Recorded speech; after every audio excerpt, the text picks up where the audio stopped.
सर्वे पद्मलाललान साक्षम पीतान केशो मम वेशवासम किरीटिना कुंडलिलोलसम्मा पुष्कर पुष्कर ममलो मलिना।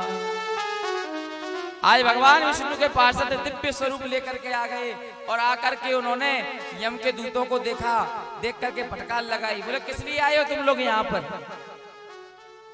यम के दूत कहने लगे महाराज हम इसको लेने आए हैं, ये बड़ा पापी है, इसने बड़े पाप किए हैं, इसने लोगों को लूटा है, न जाने कितने लोगों को इसने मारा है। भगवान विष्णु के दूत कहने लगे भैया इसने कोई पाप नहीं किया, और पाप किए हो वो भी बात सही, जाने दो, पाप किए हो उस बात को जाने दो, लेकिन इसका ये जो समय है वो है मृत्यु का क्षण, और मृत्यु के समय पर इसने किसको बुलाया है?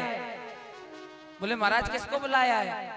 बोले मृत्यु के समय पर इसने हमारे स्वामी का नाम लिया है, और अगर हमारे स्वामी का नाम कोई भक्त भाव से लेता है तो हमारे स्वामी तो बाद में आते हैं, उससे पहले हम उसके रक्षक बन जाते हैं। अब ये तुम्हारे साथ नहीं जाएगा, अब तो ये हमारे साथ जाएगा। यम के दूत मन में विचार करने लगे भैया चित्रगुप्त ने ये आदेश दिया है कि इसने पाप किए हैं, इसको हम अपने साथ लेकर के जाएंगे, लेकिन ये लोग क्या कह रहे हैं कि इनके स्वामी का नाम ले दिया है। अरे ये क्या कह रहा है कि नारायण बेटा मुझे बचा, बेटा तो सामने खेल रहा है और इनका स्वामी कैसे हो गया? आज महाराज बार बार यम के दूतों ने कोशिश की कि कैसे भी करके जामिल को ले जाएं, लेकिन वहां से डांट कर फटकार करके भगा दिया कि नहीं तुम लोग ले जाना तो बहुत दूर की बात, इसको स्पर्श तक नहीं कर सकते। बड़ी दुविधा। यम के दूत कहने लगे कि अगर लेकर के नहीं गए तो महाराज चित्रगुप्त नहीं छोड़ेगा।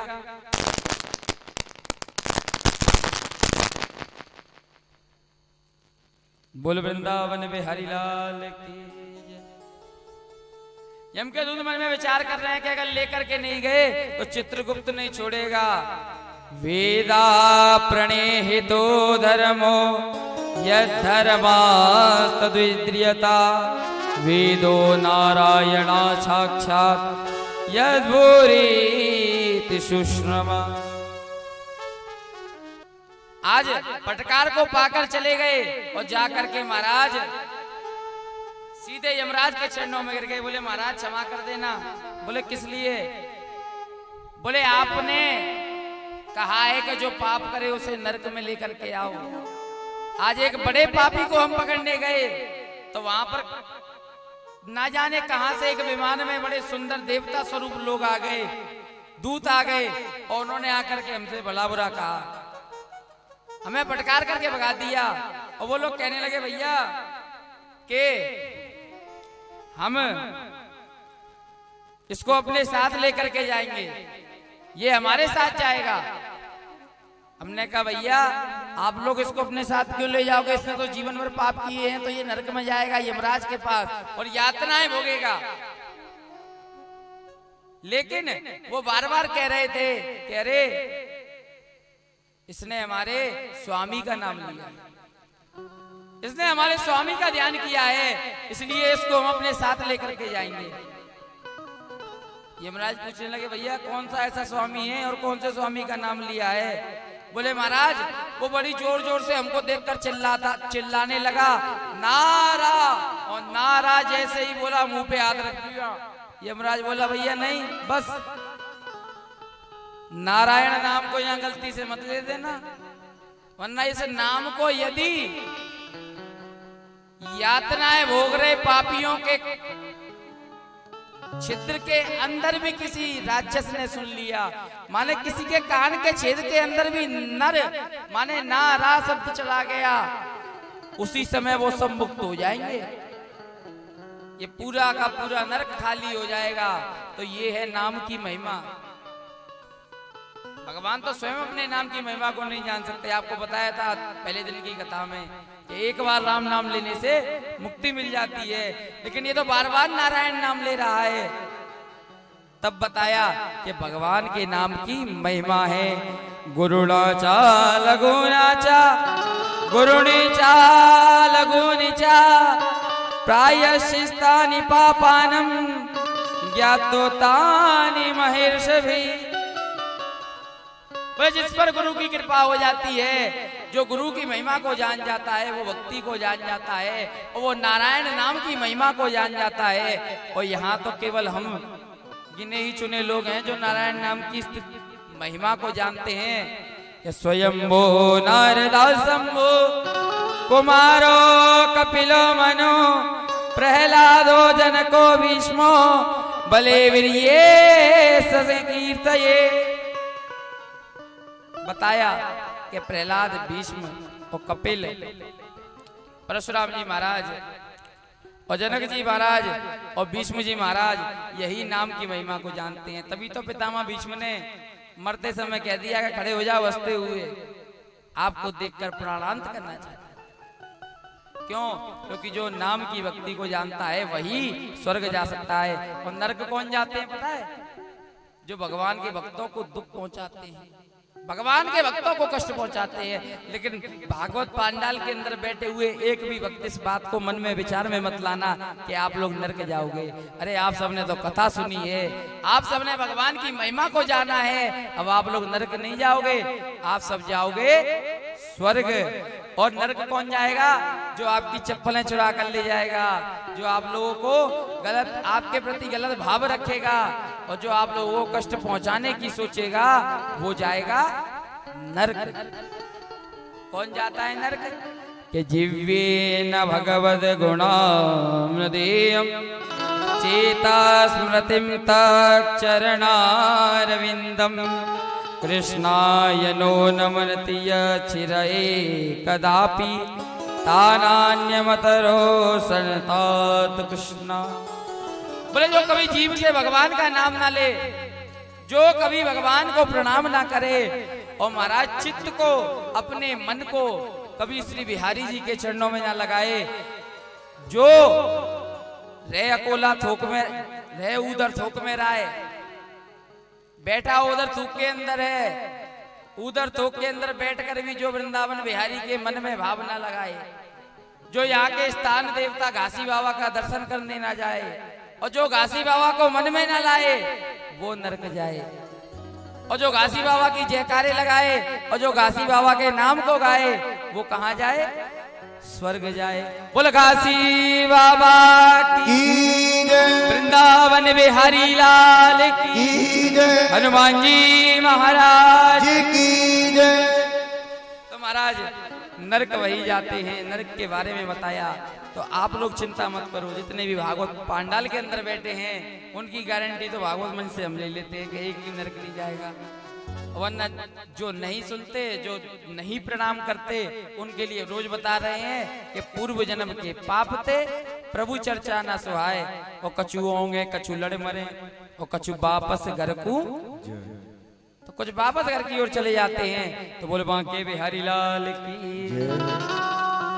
इससे आगे सप्तम स्कंद में वर्णन किया, बताया महाराज कि एक बार देवताओं ने अपने प्रिय गुरु बृहस्पति का परित्याग कर दिया और गुरु का परित्याग कर दिया। इंद्र सभा में बैठा हुआ था, सभा चल रही थी। तो यहाँ राजा परीक्षित ने प्रश्न किया है सुखदेव जी महाराज से कि कस्य हेतो परित्यक्ता आचार्येणात्मना शुरा। हे श्री सुखदेव जी महाराज, ऐसा कौन सा कारण हो गया कि गुरु बृहस्पति ने अपने प्रिय शिष्यों का परित्याग कर दिया? तो यहाँ पर परीक्षित जी महाराज बताते हैं, परीक्षित वाचा इंद्र स्त्री भुवनेश्वर्यो मदोलंघित सतपथा। इंद्र स्त्री भुवनेश्वरी, इंद्र ने जब त्रिलोकी की राज्य लक्ष्मी को प्राप्त कर लिया तो उसके अंदर अहंकार आ गया, मद आ गया, और अहंकार और मद के चलते उसने अपने प्रिय गुरु का परित्याग कर दिया। सिंहासन पर बैठा हुआ था, जब गुरुजी आए तो ना तो गुरुजी को प्रणाम किया, ना गुरुजी का सम्मान किया। आज महाराज गुरुजी समझ गए कि इन देवताओं के अंदर मद आ गया है। उसी समय इनके गुरु तत्व को त्यागा और त्याग करके सीधे अदृश्य हो गए। दौड़ता हुआ इंद्र ब्रह्मा जी के पास गया कि महाराज रक्षा करो, लेकिन ब्रह्मा जी महाराज भी महाराज रक्षा नहीं करने लगे। उनको उल्टा फटकारा सुनाया कि शर्म नहीं आती, गुरु का अपमान करते हो। और व्यक्ति को कभी गुरु का अपमान नहीं करना चाहिए साहब। जीवन में गुरु जरूर बनाओ, हर व्यक्ति को अपने जीवन में एक गुरु बनाना चाहिए। कई बार व्यक्ति कहता है कि साहब हमने गुरु बनाए, हमारे गुरुजी का प्राणांत हो गया, अब हमारे गुरुजी नहीं है, दूसरे गुरुजी हम बनाएंगे। अरे नहीं साहब, सुखदेव जी कहते हैं एक के साधे सब सदे और सब साधे सद जाए। देखकर जैसे मटके को ठोक बजाकर पीट करके तब घर पे लाते हो ना, ऐसे ही गुरु को परखो। केवल रंग और स्वरूप को देख करके मत परखो। एक कहावत कही जाती है कि जैसे हर बंदर हनुमान ना होगा, वैसे ही हर व्यक्ति भगवान ना होगा। हर बंदर भगवान ना होगा, हर व्यक्ति भगवान ना होगा। हनुमान जी भी बंदर के स्वरूप में थे, लेकिन हनुमान जी एक ही थे, सारे बंदर हनुमान नहीं है। वो दर्शन आप कर सकते हो, भाव रख सकते हो। अगर बंदर में भी भाव रखोगे तो हनुमान जी दिखाई देंगे। ऐसे कोई व्यक्ति या कोई सुंदर भगवान नहीं हो सकता। अगर भगवान को पाना है तो उस तत्व को जानो। जिस बंदर ने इमली न चखी, वो स्वाद सुधा का जाने ही क्या। और जो हरि की चर्चा को जाने नहीं, वो प्रभु की महिमा को जाने ही क्या। जैसे इमली खट्टी होती है, हम लोगों को पता है क्योंकि हम लोगों ने इमली खा रखी है। बंदर को नहीं पता, जब उसने इमली चखी नहीं तो वो सुधा के स्वाद को क्या जानेगा। ऐसे ही जब तक प्रभु की भक्ति नहीं करोगे तो महिमा को कैसे जानोगे। आज महाराज समझाया तो इधर आए तो आकर के अपने मन प्रभाव से स्वर्ग पर राज्य करने लगे। लेकिन आज स्वर्ग पर दैत्यों ने हमला कर दिया, युद्ध किया और देवताओं को मार मार कर भगा दिया। आज जब मार मार के भगाया तब पहुंच गए ब्रह्मा जी के पास दोबारा। अब तो आप ही रक्षा कर सकते हो, अब तो हमसे स्वर्ग भी गया। तो कहा बस यही तुम्हारी गलती थी, इसी कारण स्वर्ग भी गया। अरे उन दैत्यों से कुछ सीखो। तुमसे लड़ने से पहले अपने गुरु से आज्ञा लेकर के आए थे और तुम लोगों ने गुरु का अपमान कर दिया। तो बोले महाराज अब क्या करें। बोले अब अपने में से ही विश्वरूप को गुरु बनाओ, पुरोहित बनाओ। गुरु जी ज्यादा नाराज नहीं होंगे तुमसे, लेकिन विश्वरूप को अपना गुरु बना लो। तो आज देवताओं ने विश्वरूप को अपना पंडित जी बनाया और बुला करके लाए कि आचार्यो आत्मनो मूर्ति पिता मूर्ते चितेस्तनु। आचार्य पिता का, माता का और भ्राता का स्वरूप होता है। हे श्री विश्वरूप महाराज, आप हमारे आचार्य कार्य को स्वीकार करो। आज जो विश्वरूप जी महाराज ने सुना, कहा देवताओं पंडिताई का कार्य, पांडित्य कार्य ब्रह्म तेज को नष्ट करने वाला होता है। कर्म कांड करने का जो कार्य करते हैं, तेरे ही इत्यादि कराते हैं, तेरे ही खाते हैं ना, उनका ब्रह्म तेज नष्ट होता है। ये भागवत कह रही है साहब। अब लोग खाते हैं, देखो खाने को खानी चाहिए, लेकिन जिनको खानी चाहिए जो भागवत शास्त्र से थोड़ा अत्यधिक दूर रहते हैं। वरना जो भागवत का अध्ययन करते हैं उन्हें कभी तेरे ही में महाराज जाना नहीं चाहिए, खानी नहीं चाहिए। ये भागवत कह रही है। विश्वरूप ने साफ साफ कहा है कि जो पांडित्य कार्य करते हैं उन ब्राह्मणों का तेज चला जाता है। लेकिन आजकल तो साहब पंडितों की तो, ब्राह्मणों की तो छोड़ो, वो तो तब भी बैठ सकते हैं गद्दी पे, लेकिन आजकल स्त्रियां, बालिकाएं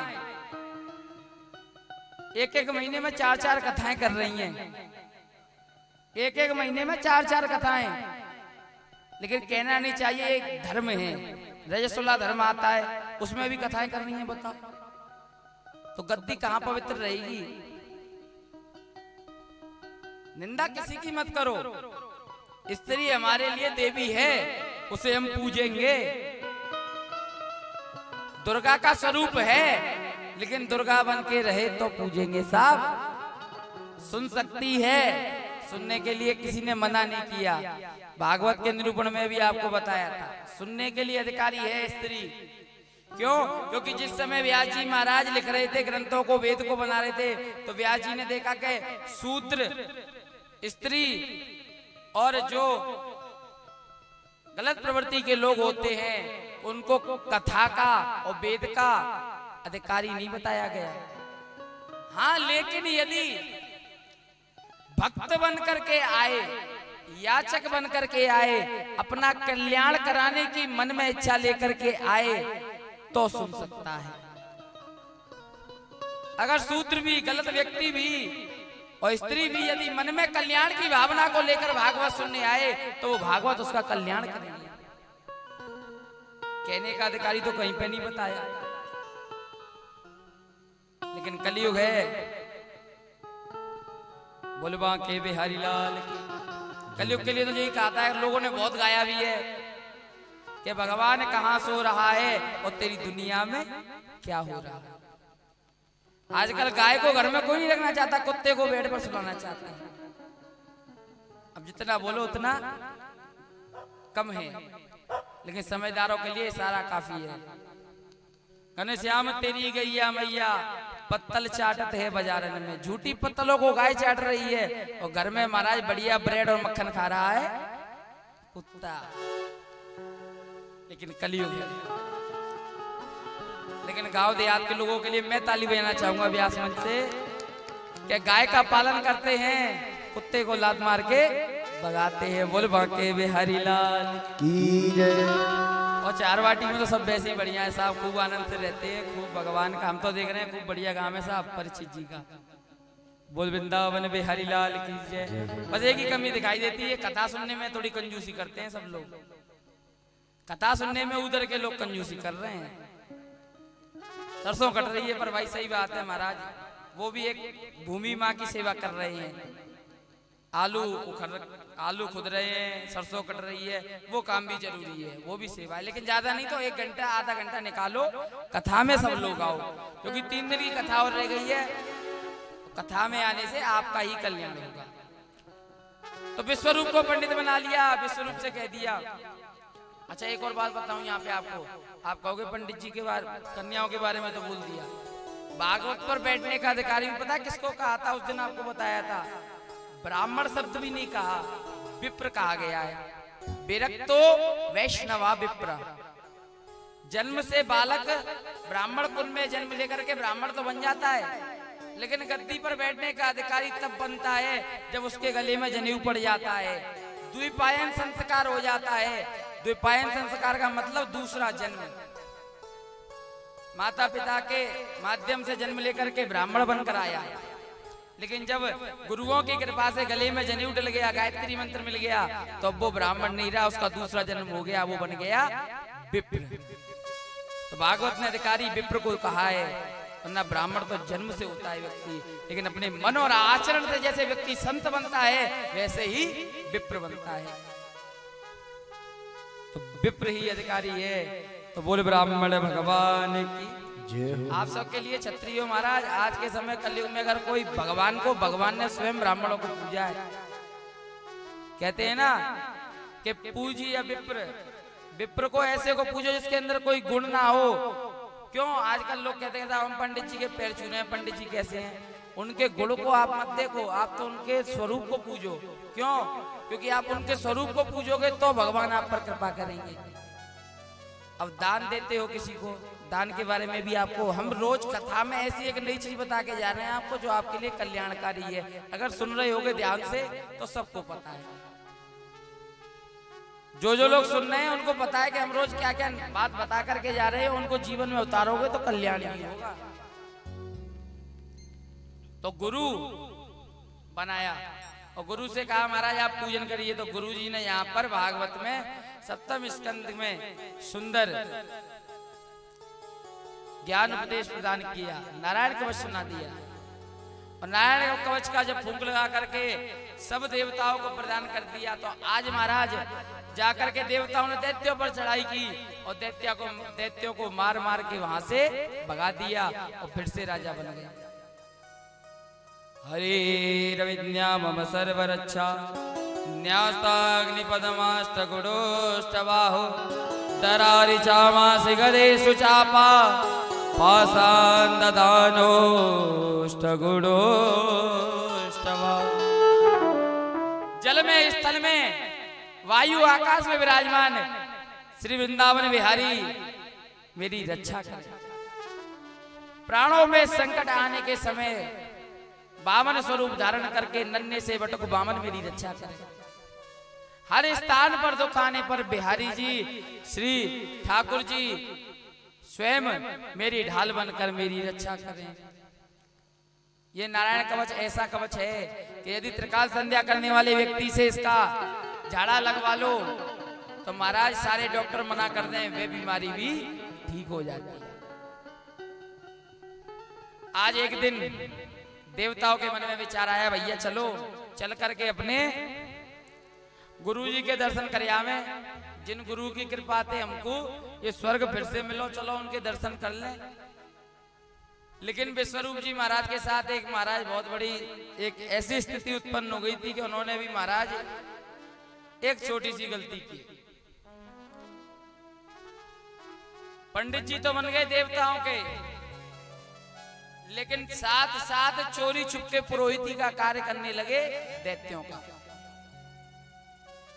लेकिन गलती उनकी भी ज्यादा नहीं थी, क्योंकि इनका जो पैतृक कुल है, जो पिता का कुल है, वो तो देवताओं का है।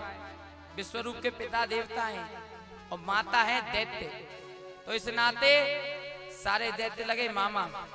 तो आज दैत्यों को पता चला कि भैया अपनों ही मान जाओ, अपने दुश्मन की शक्ति बढ़ा रहा है, चलो। चल करके विश्वरूप को प्रणाम किया। विश्वरूप ने भी प्रणाम किया। बोले मामा जी प्रणाम, कैसे आगमन हुआ? बोले हमने सुना है तुम बड़ी देवताओं की पूजा कर रहे हो, उनकी शक्ति को बढ़ा रहे हो। बोले हाँ मामा जी, आजकल मैं उनका गुरु हूँ और मेरा कर्तव्य है कि मैं उनकी शक्ति को बढ़ाऊं। तो बोले हम भी तो तुम्हारे कुछ लगते हैं। तो केवल मात्र ये मोह में आकर उन्होंने दैत्यों को भी आहुति देना प्रदान कर दिया।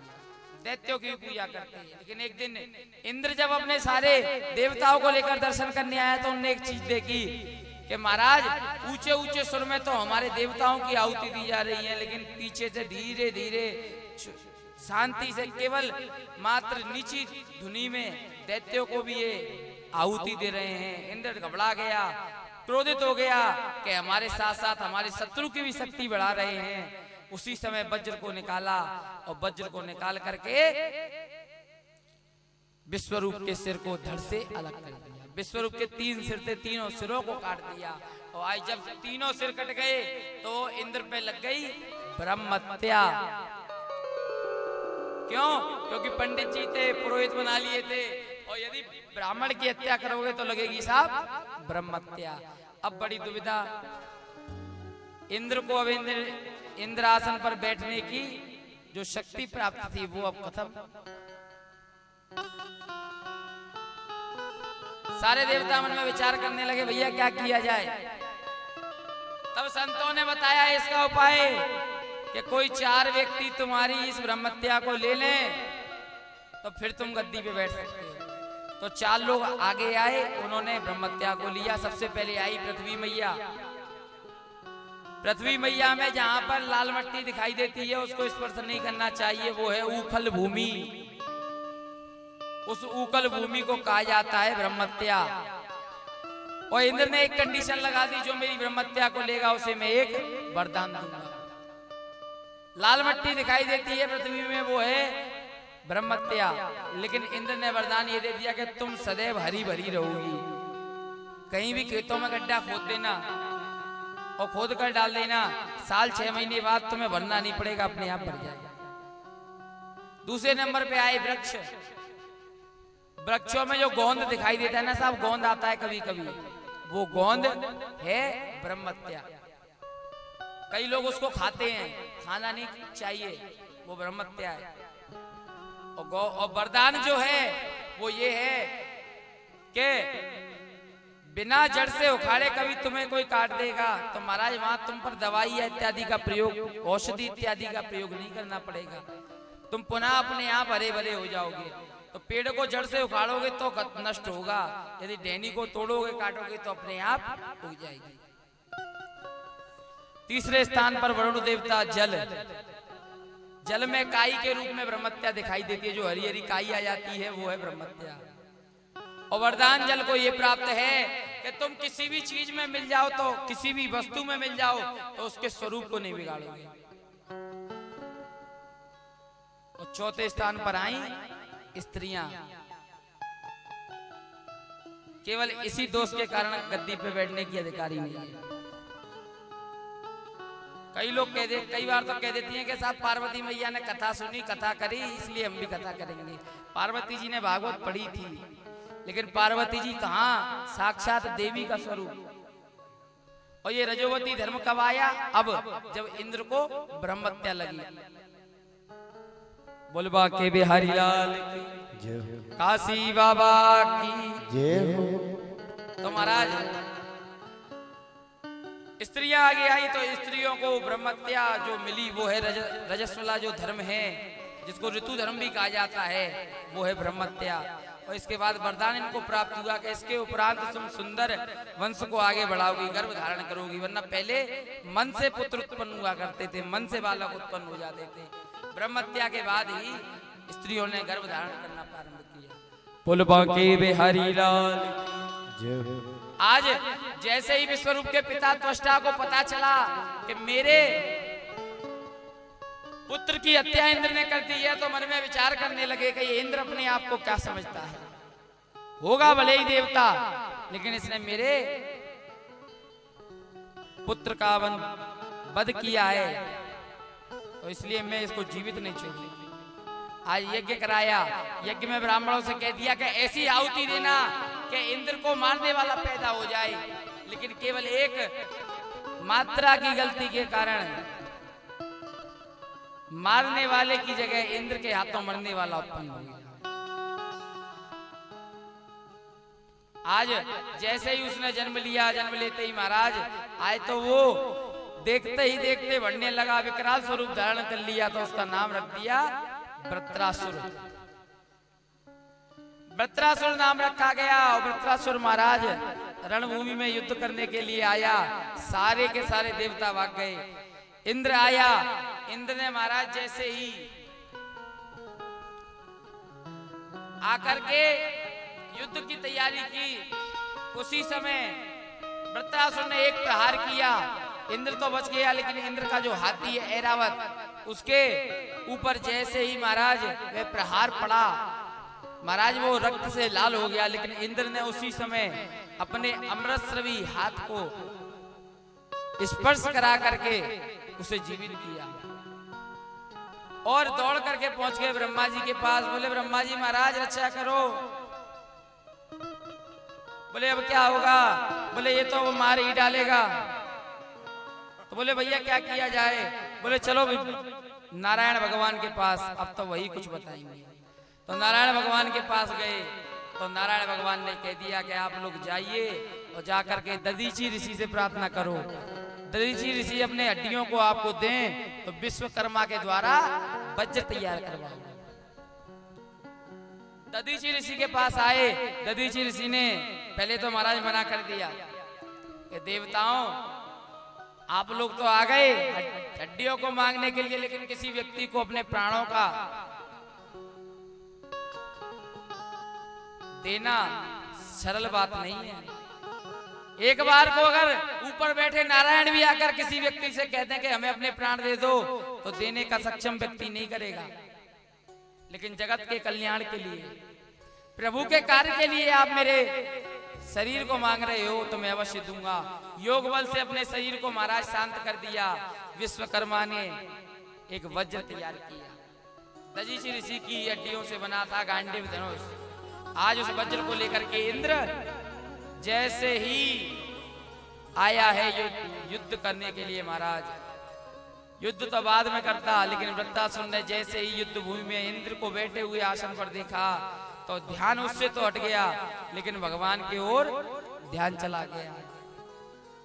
कहने को दैत्य है, लेकिन भगवान का ध्यान करता है। कैसे कि अहम हरे तब पादैकमूलम दासानुदासो भवतेस्मि भूया मनस्मरेता सुपते गुणास्ते व्रणीतवा कर्म करो तुकाय। अहम हरे तब पादैकमूलम। हे श्री नारायण भगवान, मैं आपसे कुछ नहीं मांग रहा, मुझे अपने चरणों की भक्ति मत दो। अगर मुझे देना चाहते हो तो अपने दासों के भी दास, दासानुदासो भवतेस्मि भूया। जैसे भगवान के दास होते हैं संत, और संतों के भी दास होते हैं भक्त। तो हे बिहारी जी, यदि मुझे कुछ देना चाहते हो तो अपने चरणों की भक्ति मत दो, अपने भी भक्तों की भक्ति दो। अरे महाराज, ना मैं स्वर्ग चाहता, ना मैं धन चाहता, मैं तो आपसे कुछ नहीं चाहता। न योग सिद्धि न पुनर्भवम्बा। योगियों को मिलने वाली सिद्धि भी मुझे नहीं चाहिए, क्योंकि मुझे पता है भक्त जब मांगता है तो आप दे देते हो, लेकिन मुझे कुछ मत दो। न नाक भ्रष्ट न च परमेष्ट न सर्वभौमं न रसाधिपत्यं न योग सिद्धि न पुनर्भवम्बा समंजसत्वा विहयाय कांक्षे। लोग कहते हैं भू चाहिए, भुवा चाहिए, स्वाहा चाहिए और उसके बाद स्वर्ग चाहिए, लेकिन मुझे तो तीनों में से एक भी नहीं। भक्तों को मिलने वाली सिद्धि भी नहीं चाहिए, मुझे तो आपके चरणों की भक्ति चाहिए। ये कौन कह रहा है? एक राक्षस, एक दैत्य कह रहा है कि मुझे भक्ति मत दो अपने चरणों की। लेकिन हम और आप तो मानव हैं, हम में से कोई नहीं कहता सबको क्या चाहिए? पैसा दे दो, गाड़ी दे दो, घर दे दो। संसारिक वस्तुओं को मांगते हैं, लेकिन भक्ति को कोई नहीं मांगता। लेकिन ये दैत्य कह रहा है कि महाराज मुझे तो केवल भक्ति चाहिए। अजात पक्षा इव मातरम खगा स्तन्यम यतावसरता सुदरता प्रियम प्रियेवा विषितम विषन्ना मनोरविंदा तदगते वदत्वा। अजात पक्षा, अजात पक्षा बोला जाता है पक्षियों को, और छोटे छोटे पक्षियों को कहा जाता है अजात पक्षा। एवं मातरम खगा, जिस समय छोटे छोटे पक्षियों की माँ उनके लिए भोजन लेने जाती है तो उन पक्षियों के मन में इच्छा होती है कब हमारी माँ हमारे लिए भोजन लेकर के आए। गाय माता का बछड़ा उनसे दूर बंधा रहता है तो उसके मन में बड़ी लालसा रहती है, विरह रहती है कि कब मैं अपनी माँ के पास जाऊंगा। लेकिन जिस समय व्यक्ति दूध धोने जाता है, गाय माता का दूध निकालने जाता है, बछड़े को जैसे ही खोलता है बछड़ा दौड़ लगा करके जाता है और गाय माता अपने बछड़े को लाड़ से चाटती है। ऐसे ही मैं आपके लिए तड़पना चाहता हूँ, मैं भी उन बच्चों की तरह आपका इंतजार करना चाहता हूँ कि कब आप आओगे। और ये सब तो छोड़ो, प्रियम प्रियेवा व्युषितम विषण्णा, जैसे कोई प्रियतमा अपने प्रेमी के लिए तड़पती है कि मेरा प्रेमी कब मेरे पास आएगा, ऐसे ही मैं आपके प्रेम के लिए तड़पती। बार बार भगवान का ध्यान कर रहा है और आगे कह रहा है कि ममोत्तम श्लोक जाने सुसंख्या संसार चक्रे ब्रह्मता बस गर्भवी तन्यान माया तजदार गेहे सक्ता चिताया चननात भूया। महाराज ये भी मत समझना कि इतनी स्तुति में आपको खुश करने के लिए कर रहा हूं, वरना मक्खन तो संसारिक लोग लगाते हैं। आज इंद्र ने जैसे ही देखा कि भैया ये तो भगवान की स्तुति कर रहा है, तो इंद्र भी हाथ जोड़ करके कह रहा है अहो दानव सिद्धोसी, हे दानवराज, हे दैत्यराज, आप तो कोई बहुत बड़े संत लगते हो, भगवान के भक्त लगते हो, आप कोई साधारण आदमी नहीं हो। आज महाराज समझाया और इंद्र और उन दोनों के बीच में युद्ध भी हुआ। युद्ध में वृत्रासुर ने पूर्ण कौशल से युद्ध किया, लेकिन महाराज वज्र के द्वारा जो दधीचि ऋषि की अस्थियों से तैयार हुआ था, आज इंद्र ने वृत्रासुर का वध कर दिया। बोल वृंदावन बिहारी लाल की जय। उसी समय वृत्रासुर के शरीर से एक ज्योति निकली और वह ज्योति आकाश मंडल में घूमती हुई सीधे जाकर के नारायण भगवान के चरणों में समा गई। आज जो परीक्षित ने सुना, परीक्षित सुनकर के कहने लगा महाराज वृत्रासुर तो राक्षस था, लेकिन उसे भगवान के चरणों में इतनी जल्दी जगह कैसे मिल गई। तो सुखदेव जी महाराज ने यहाँ पर बताया कि पूर्व जन्म में चित्रगुप्त नाम का एक गंधर्व था। एक बार शंकर जी का अपमान करने के कारण इसको दैत्य बन के आना पड़ा। कैलाश पर्वत से होता हुआ जा रहा था। शंकर भगवान अपनी जांग पर पार्वती मैया को बिठाकर ज्ञान उपदेश दे रहे थे। जैसे ही इसकी दृष्टि शंकर भगवान पर गई तो आज इसने शंकर भगवान को भला बुरा कह दिया। शंकर भगवान ने नेत्रों को नीचे कर लिया।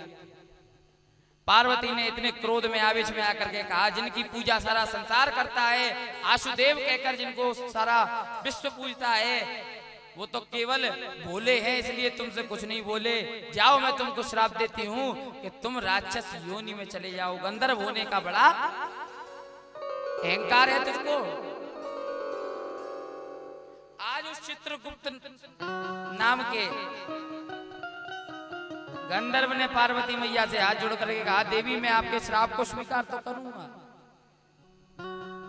लेकिन ये बताओ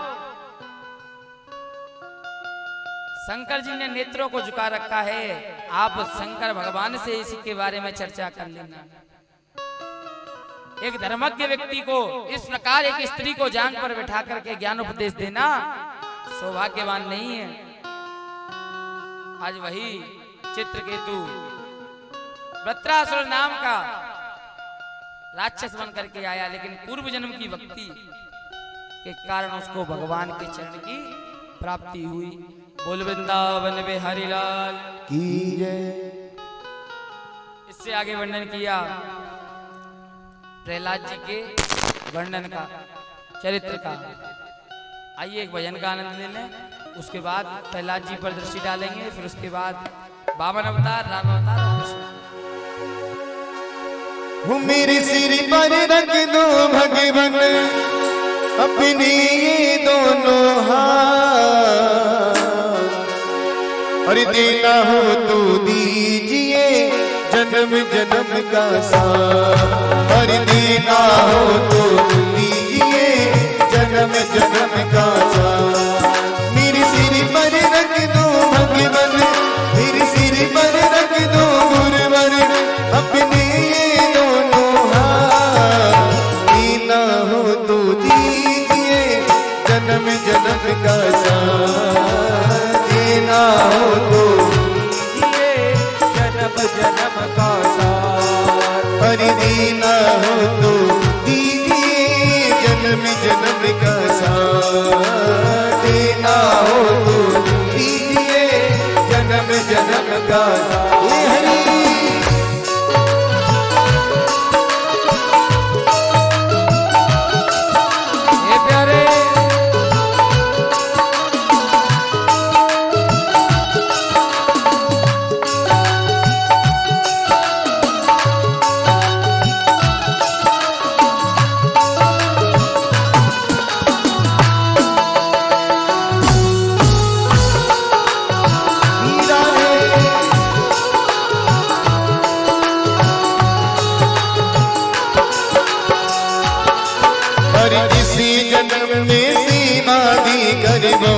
बड़ा एहसान किया, इसी जन्म में सेवा देकर बहुत बड़ा एहसान किया।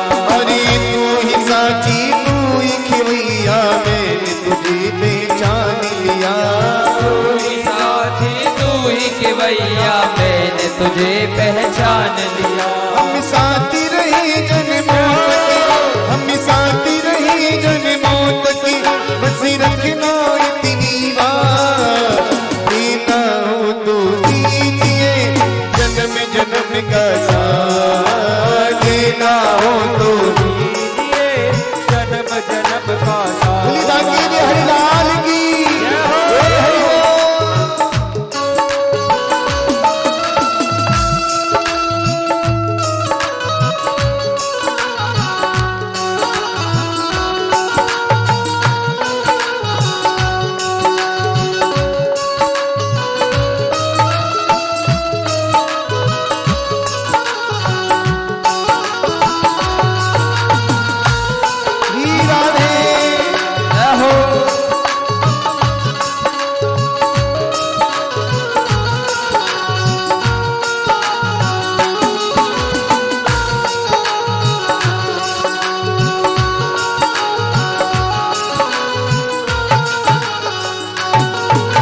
झुलसी रही है गम की धूप में, प्यार की छैया कर ले तू। झुलसी रही है गम की धूप में, छैया कर ले तू। हरि बिन पानी की नाव चले ना, अब पतवार पकड़ ले तू। बिन माही के नाव चले ना, अब पतवार पकड़ ले तू। मेरा रास्ता रोशन कर दे हरि, मेरा रास्ता रोशन कर दे, छाई अंधियारी रात, देना हो तो दीजिए जन्म जन्म का साथ, देना हो तो दीजिए जन्म जन्म का साथ। हरि हो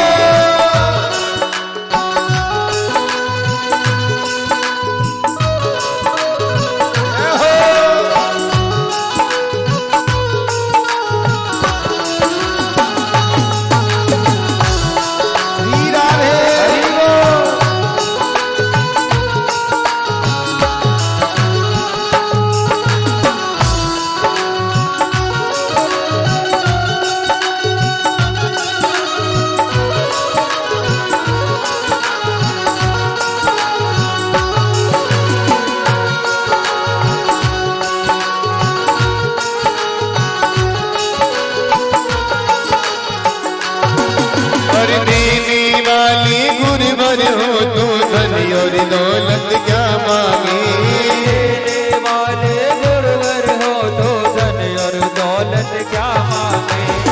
देने वाले भगवान हो तो धन और दौलत क्या मांगे, देने वाले भगवान हो तो धन और दौलत क्या मांगे। शादी अगर गुरुवर का हो तो मोरी इज्जत क्या मांगे, शादी अगर गुरुवर का हो तो मोरी इज्जत क्या जाने। मेरे जीवन में तू कर दे, मेरे जीवन में तू कर दे, तू कृपा की बरसात। अच्छा ये बताइए कौन कौन भगवान का आशीर्वाद चाहते, दोनों हाथ तालियों की सेवा का तुम मेरे साथ गए।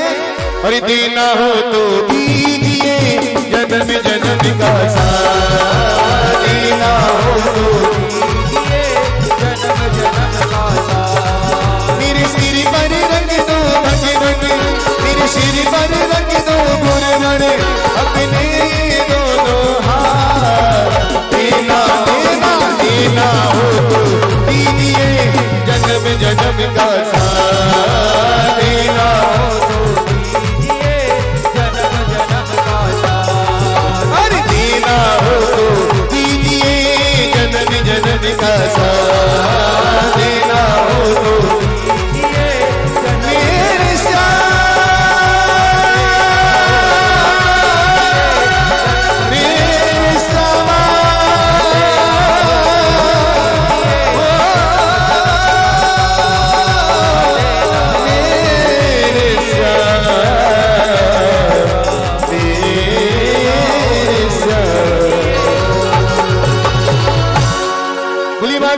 हरि लाल की जय हो, बोली घासी बाबा की जय हो, बोली ब्याजी महाराज की जय हो, जय जय श्री राधे श्याम सीता राम। तो महाराज 4 युग होते हैं, सतयुग, त्रेता, द्वापर और कलयुग। चारों युगों में राक्षसों का भी जन्म है।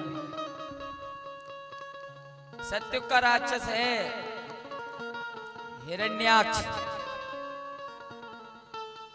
और त्रेता का राक्षस रावण और द्वापर का कंस और कलयुग का राक्षस कौन है बताइए?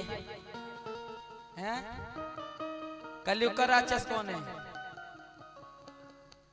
हाँ, पर इस 3-4 युगों के राक्षसों के साथ एक और बड़ी विलक्षण वाली बात है साहब। सतयुग का राक्षस है हिरण्याक्ष, इसका नाम है 4 अक्षरों का। हिरण्य उसका नाम है, आक्ष तो महाराज सरनेम है। हिरण्य माने सोना और आक्ष माने आंख, माने जिसको अपनी आंखों से सोना ही सोना दिखता हो, अधर्म का सोना, उसका नाम है हिरण्याक्ष। 4 अक्षर का नाम है हिरण्य सतयुग के राक्षस का। और त्रेता का राक्षस रावण, इसके नाम में कितने अक्षर? 3। और द्वापर में है कंस, उसके कितने? 2। और कलयुग का राक्षस मैं में कितने? 1। कितनी विलक्षण बात है।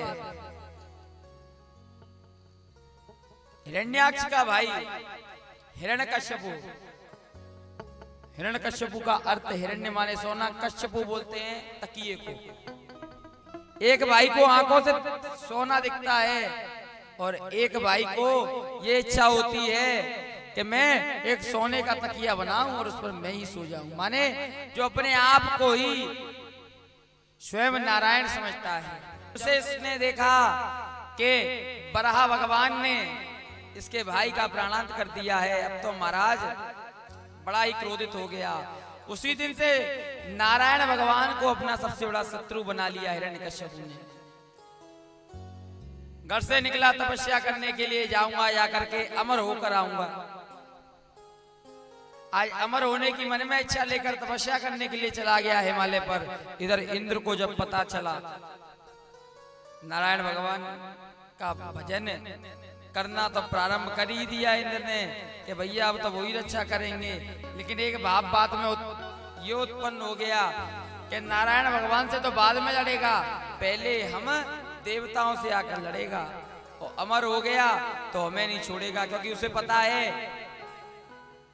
उसको ये बात पता है कि उसके भाई से लड़ने के लिए आए थे बराह भगवान, हमने उनका साथ दिया था। आज क्रोधित हो गए, मन में विचार करने लगे कैसे क्या करूं जिससे इसकी तपस्या को रोका जाए, इसको अमर नहीं होने दिया जाए। आज एक तोते का वेश बनाया और हिमालय पर पीछे पीछे पहुंच गए। आज हिरण्यकश्यप जिस वृक्ष के नीचे बैठता है, ऊपर तोते के स्वरूप में इंद्र बैठ जाता है। और जैसे ही हिरण्यकश्यप अपना भजन करना प्रारंभ करता है, ऊपर से तोता बोलता है नारायण नारायण नारायण। आज जो नारायण नारायण नाम को सुनता है बड़ा ही क्रोधित हो जाता है। महाराज कहता है कि अरे राम, मैं तो तपस्या करने आया था, लेकिन ये शत्रु तो मेरा यहाँ भी पीछा नहीं छोड़ रहा। उस वृक्ष को छोड़ देता है कि चलो ये वृक्ष गलत है, इसको छोड़कर दूसरे पेड़ पर बैठूं। दूसरे पेड़ के नीचे बैठता है, उस पेड़ के ऊपर भी उड़कर इंद्र आ जाता है और तोते के स्वरूप में फिर चालू कर देता है नारायण नारायण नारायण। अब तो बार बार जिस पेड़ के नीचे जाकर हिरण्यकश्यप बैठे, वहीं जाकर के इंद्र कहता है बार बार कि नारायण नारायण नारायण। अब तो बड़ा दुखी हो गया, कहने लगा भैया गलत मुहूर्त पर घर से निकला हूं, चलो अब इस स्थान का त्याग कर देना चाहिए। उसी समय त्याग कर दिया और त्याग करके सीधे गया और घर पर जाकर के आज समाचार सुना रहा है। भैया घर वाले कहने लगे हो आए अमर, घर वाले कह रहे हैं अमर हो आए। बोले क्या बताऊं, होने तो अमर ही गया था, लेकिन ना जाने कहां से पेड़ पर एक तोता आ जाता और बार बार कहने लगता नारायण नारायण। आज नारायण नाम को जैसे ही गाते हुए इसकी पत्नी कयादू ने सुना। पत्नी को कहा जाता है धर्म पत्नी, पत्नी को कहते हैं साहब धर्म पत्नी। किस लिए कहा जाता है धर्म पत्नी? क्योंकि धर्म पत्नात् त्रायते, धर्म पत्नात् त्रायते यासा पत्नी सा धर्म पत्नी। माने देवताओं के द्वारा मिले हुए पतन से जो हमको तारे वो है पत्नी। आज कयादू ने जैसे सुना कि मेरे स्वामी के मुख से भगवान का नाम, ये तो उन्हें शत्रु मानते हैं। आज अगर मैंने इनसे 108 बार नारायण नाम ना लेवा दिया तो मेरा पत्नी होना सार्थक नहीं। अब तो कयादू बार बार भोजन बनाते समय महाराज अमर होने गए थे, क्या हो गया? बोले देवी क्या बताऊं, मैं भजन करने बैठता तब तक एक तोता आ जाता नारायण नारायण नारायण नाम को गाता। अब भोजन बनाते समय पूछ लिया, अब भोजन बन के तैयार हो गया। स्वामी आप, मैं भूल गई क्या करने गए थे आप और क्यों लौट करके आए? फिर से वही बात, फिर से नारायण नारायण नारायण सुनकर लौट कर आया। आज बार बार पूछती है, रात्रि तक पूछते पूछते आज इसने मन में विचार किया कि देखो 100 बार तो बुलवा लिया इनसे नारायण, 8 बार और बुलवा लूं सो इनकी माला हो जाएगी पूरी, लेकिन बुलवाऊं कैसे? तो रात्रि में आज चरण दबाने के लिए गई और चरण दबाते दबाते बोलने लगी आप स्वामी उस लिए गए थे, काय के लिए लौट करके आ गए? जो आज सुना के लौट करके आ गए। तो कई बार व्यक्ति से कोई चीज पूछो तो दुखी हो जाता है, क्रोध में आ जाता है कि बार बार क्यों पूछ रहे हो। जोर से कान पकड़ करके खींच के मुंह के पास बोले कितनी बार बताऊं तुझे नारायण नारायण नारायण नारायण नारायण नारायण।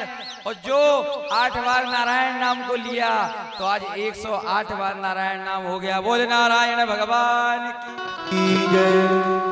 वहां पर 108 बार नारायण नाम की माला पूरी हुई और हमारे पांडाल में हनुमान जी महाराज आ गए। बोल हनुमान जी महाराज की जय। देखिए आपका बड़ा ही सुंदर सौभाग्य है, आगरा के एक पवित्र स्थल, पवित्र तीर्थ श्री संकट मोचन हनुमान मंदिर के पूज्य महंत पूज्य गुरुजी काशनी श्री सुरेंद्र प्रकाश भारद्वाज जी गुरुजी महाराज, साथ में हमारे श्रीवास्तव जी हैं पीछे और उनके पीछे मंदिर के प्रबंधक हमारे बड़े भैया पंडित योगेश भारद्वाज जी, सब लोग गुरुजी का दर्शन करेंगे और हम गुरुजी का भाव गाएंगे कि जब तक बेकाना था कोई पूछता ना था। ये मेरा भाव है गुरुजी के लिए कि जब तक बेकाना था कोई पूछता ना था, आपने कृपा करके मुझे अनमोल कर दिया। ये गुरुजी की कृपा है कि मेरा आपकी कृपा से सब काम हो रहा है। मेरा आपकी कृपा से सब काम हो रहा है। मेरा आपकी कृपा से सब काम हो रहा है। मेरा आपकी कृपा से सब काम हो रहा है। करते हो तुम गुरुजी, करते हो तुम गुरुजी, मेरा नाम हो रहा है। मेरा आपकी कृपा से सब काम हो रहा है। गुरुदेव भगवान की काशी बाबा की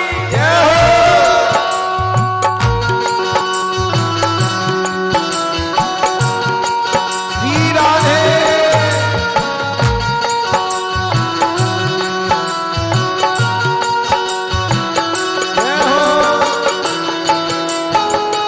हरि बोल।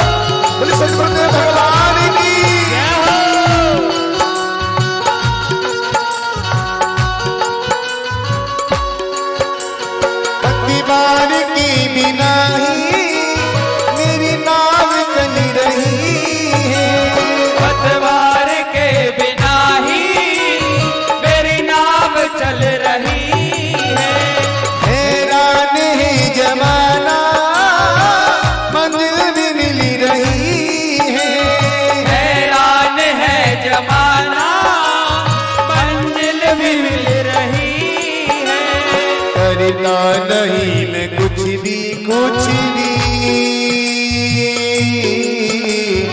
करता नहीं मैं कुछ भी, सब काम हो रहा है मेरा आपकी कृपा से, सब काम हो रहा है।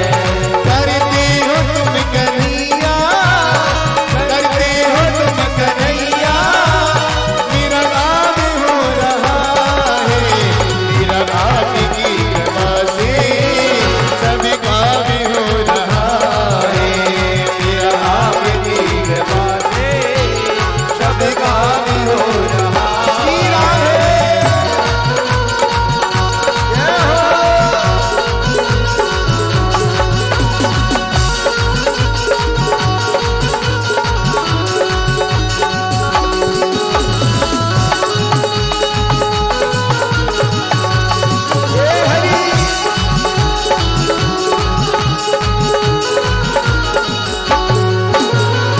मैं तो नहीं यूं काबिल तेरा पार कैसे पाऊं, मैं तो नहीं हूँ काबिल तेरा पार कैसे पाऊं, टूटी हुई बाड़ी से गुणगान कैसे गाऊं, टूटी हुई वाणी से गुणगान कैसे गाऊं। थामा है तेरा दामन दामन, थामा है तेरा दामन, आराम हो रहा है आए तेरा दामन आराम हो रहा है। करते हो तुम गुरुजी, करते हो तुम गुरुजी, मेरा काम हो रहा है मेरा आपकी कृपा से, सब काम हो रहा है मेरा आपकी कृपा से सब काम हो रहा है।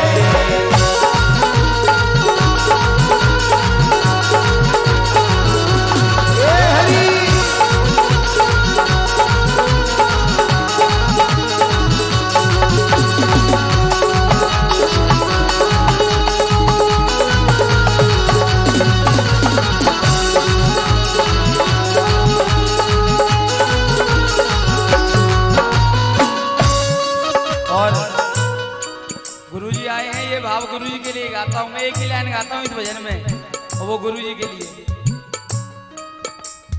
तूफान आंधियों में तुमने ही मुझको थामा, तूफान आंधियों में तुमने ही मुझको थामा, तुम कृष्ण बन के आए जब मैं बना सुदामा, तुम कृष्ण बन के आए जब मैं बना सुदामा, एहसान पे ये तेरा, एहसान पे ये तेरा एहसान हो रहा है, और मेरा आपकी कृपा से सब काम हो रहा है।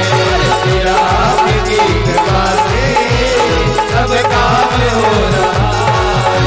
और करते हो तुम कन्हैया, करते हो तुम कन्हैया, मेरा नाम हो रहा है। और मेरा आपकी कृपा से सब काम हो रहा है।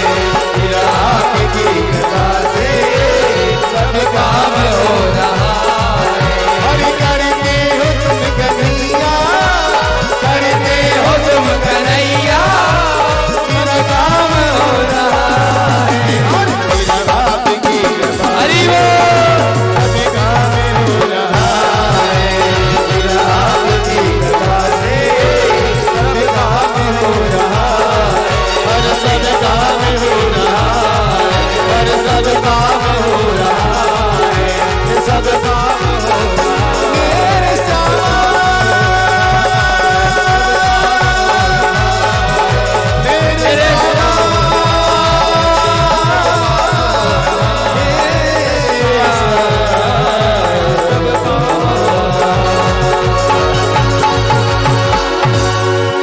मेरा आपकी कृपा कृपा से सब काम हो रहा। बोल वृंदावन बिहारी लाल की जय, बोले हनुमान जी महाराज की जय, श्री सद्गुरुदेव भगवान की जय। जय जय श्री राधे। तो आज आप समस्त अकोला उधर थोक ग्रामवासियों का बड़ा सौभाग्य है, वरना गुरुजी बहुत कम जाते हैं, कहीं जाते ही नहीं है, लेकिन ये तो आप पर और हम पर कृपा हुई है जो आपके क्षेत्र में दर्शन देने के लिए आए हैं। आगरा में बड़ा सुंदर एक पवित्र प्रांगण है सदर के स्थित,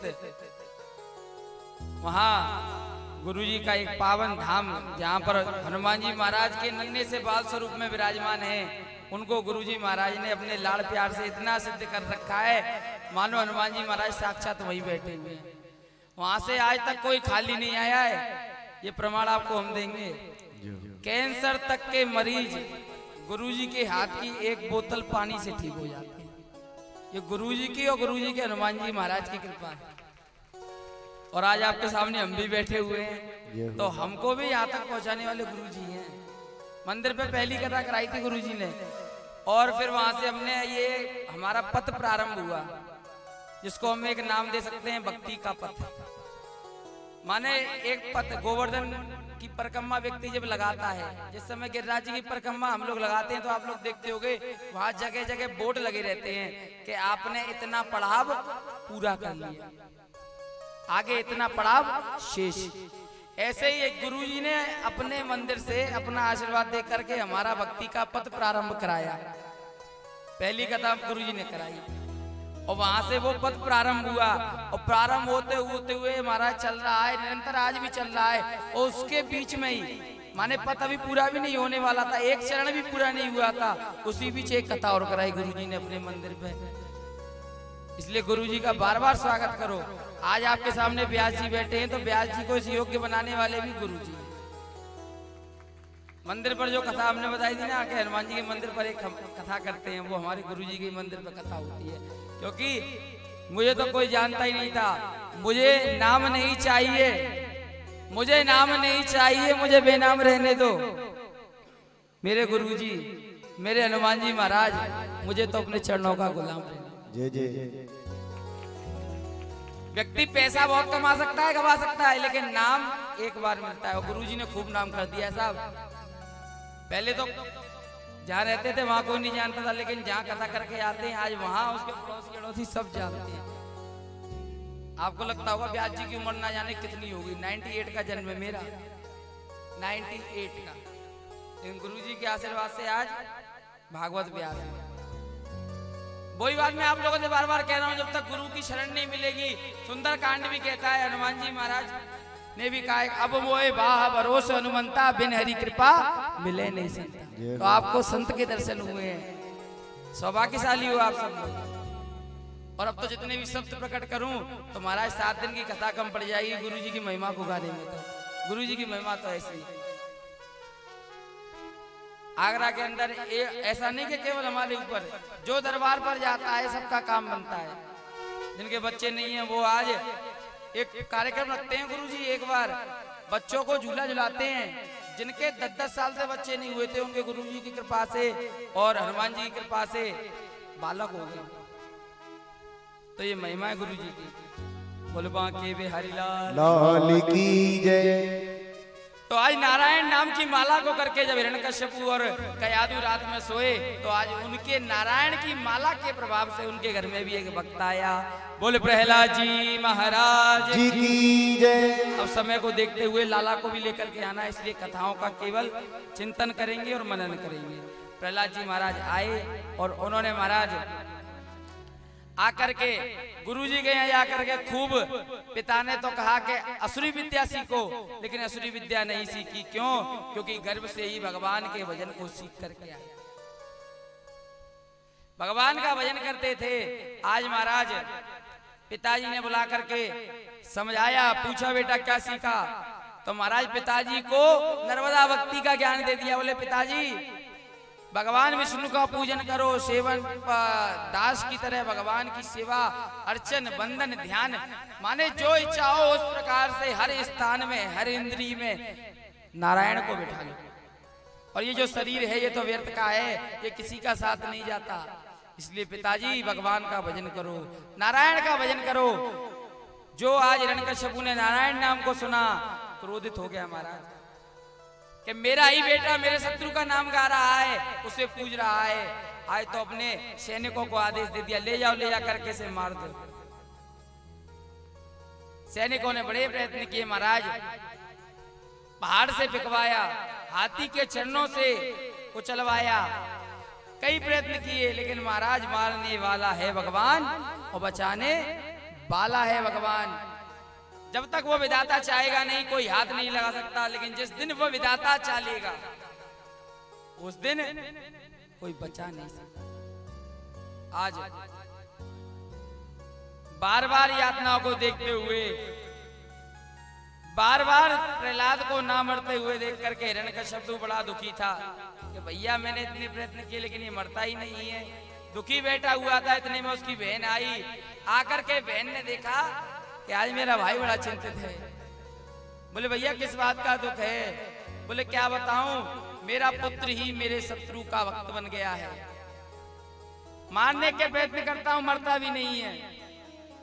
लेकिन आज बहन ने कह दिया भैया चिंता मत करो, ब्रह्मा जी ने मुझे एक वस्त्र दिया है, मैं इसको ओढ़ लूंगी तो अग्नि मुझे स्पर्श नहीं करेगी, छू तक नहीं सकेगी। आप एक चिता तैयार कराओ, उस चिता में मैं आपके बेटे को लेकर बैठे, जब अग्नि जलेगी तो मैं उस वस्त्र को ओढ़ लूंगी और आपके बेटे को अग्नि के हवाले कर दूंगी। आज महाराज हिरण्यकश्यप ने ऐसा ही कराया और उनकी बहन गोदी में लेकर प्रहलाद को बैठ गई और जैसे ही महाराज अग्नि जलाई गई तो प्रभु की माया का ऐसा फेर चला, ऐसी हवा चली कि जिस वस्त्र को होलिका ने ओढ़ रखा था वह उड़ करके आज प्रहलाद के ऊपर आ गया और होलिका जलकर राख हो गई। कैसे जली? कि हाड़ जले जैसे लाकड़ी और केस जले जैसे घास, सोने सी भुआ जल गई पर कोई ना आयो पास। अब तो महाराज प्रहलाद जी महाराज के बाल तक बाका ना होते हुए देखकर अब तो घबरा गया हिरण्यकश्यप कि भैया अब तो इसका रक्षक कोई ना, कोई बहुत बड़ी शक्ति इसका साथ दे रही है। दोबारा गुरुकुल में भेज दिया, लेकिन आज गुरुकुल में इनने भगवान का भजन कराना प्रारंभ करा दिया। सबने कीर्तन किया भगवान का, और जो हवा कीर्तन की आवाज हिरण्यकश्यप के कान में गई कि मेरे नगर में भगवान का कीर्तन चल रहा है। आपसे हम कहते हैं भगवान का भजन करो, अरे भजन मत करो साहब, भजन के काम आने वाली वस्तु का ही नाम ले लिया करो तो भी कल्याण है। भजन करते हैं तो देखते हो कभी वृंदावन में परिक्रमा लगाते हैं तो बहुत सारे लोग वो बेचते हुए मिलेंगे आपको। मजीरा मजीरा बजाते हैं ना भजन में। कल जैसे आपके यहाँ कार्यक्रम हो रहा था, यहाँ पे जी का मजीरा ज्यादा बजता है रात में, तो जो मजीरा बजता है मजीरा के ही नाम को आप बार बार उच्चारण कर लो। मजीरा को बार बार बोलो तो क्या बनेगा पता है? मजीरा मजीरा मजीरा मजीरा राम जी राम जी राम जी राम जी राम जी। मजीरा को बार बार बोलोगे तो मजी राम जी मजीरा राम जी, अपने आप राम जी का नाम आ जाएगा। तो भगवान का भजन करना तो दूर, उनके वाद्यों का ही नाम ले लो तो भी भजन ही है। समझाया। लेकिन आज हिरण्यकश्यप को क्रोध आ गया, आवेश में आकर के एक गदा का प्रहार किया और ले जा करके देरी पर खड़ा कर दिया और खड़े करके कहा, बड़ा अभिमान करता है, हर जगह कहता है नारायण नारायण, बता तेरा नारायण कहाँ है। आज परीक्षा लेने के लिए एक लोहे के खंबे को गर्म करा दिया और उस लोहे के खंबे को गर्म लाल करा करके महाराज आज पूछा क्या इस खंबे में तेरा भगवान है? महाराज जैसे ही पूछा तेरे खंबे में, इस खंबे में तेरा भगवान है, तो भक्त डगमगाया कि भैया ये खंबा तो गर्म हो रहा है, इसमें भगवान कहां से आएंगे। लेकिन एक चींटी को चलते हुए देखा तो समझ गए भैया जब चींटी चल सकती है तो भगवान तो उससे भी ज्यादा शक्तिशाली होती है। किसी ने कहा भगवान कहाँ, तो बोले भक्त की जहाँ भगवान वहां। बोले हाँ पिताजी, इस खंबे में मेरे भगवान है।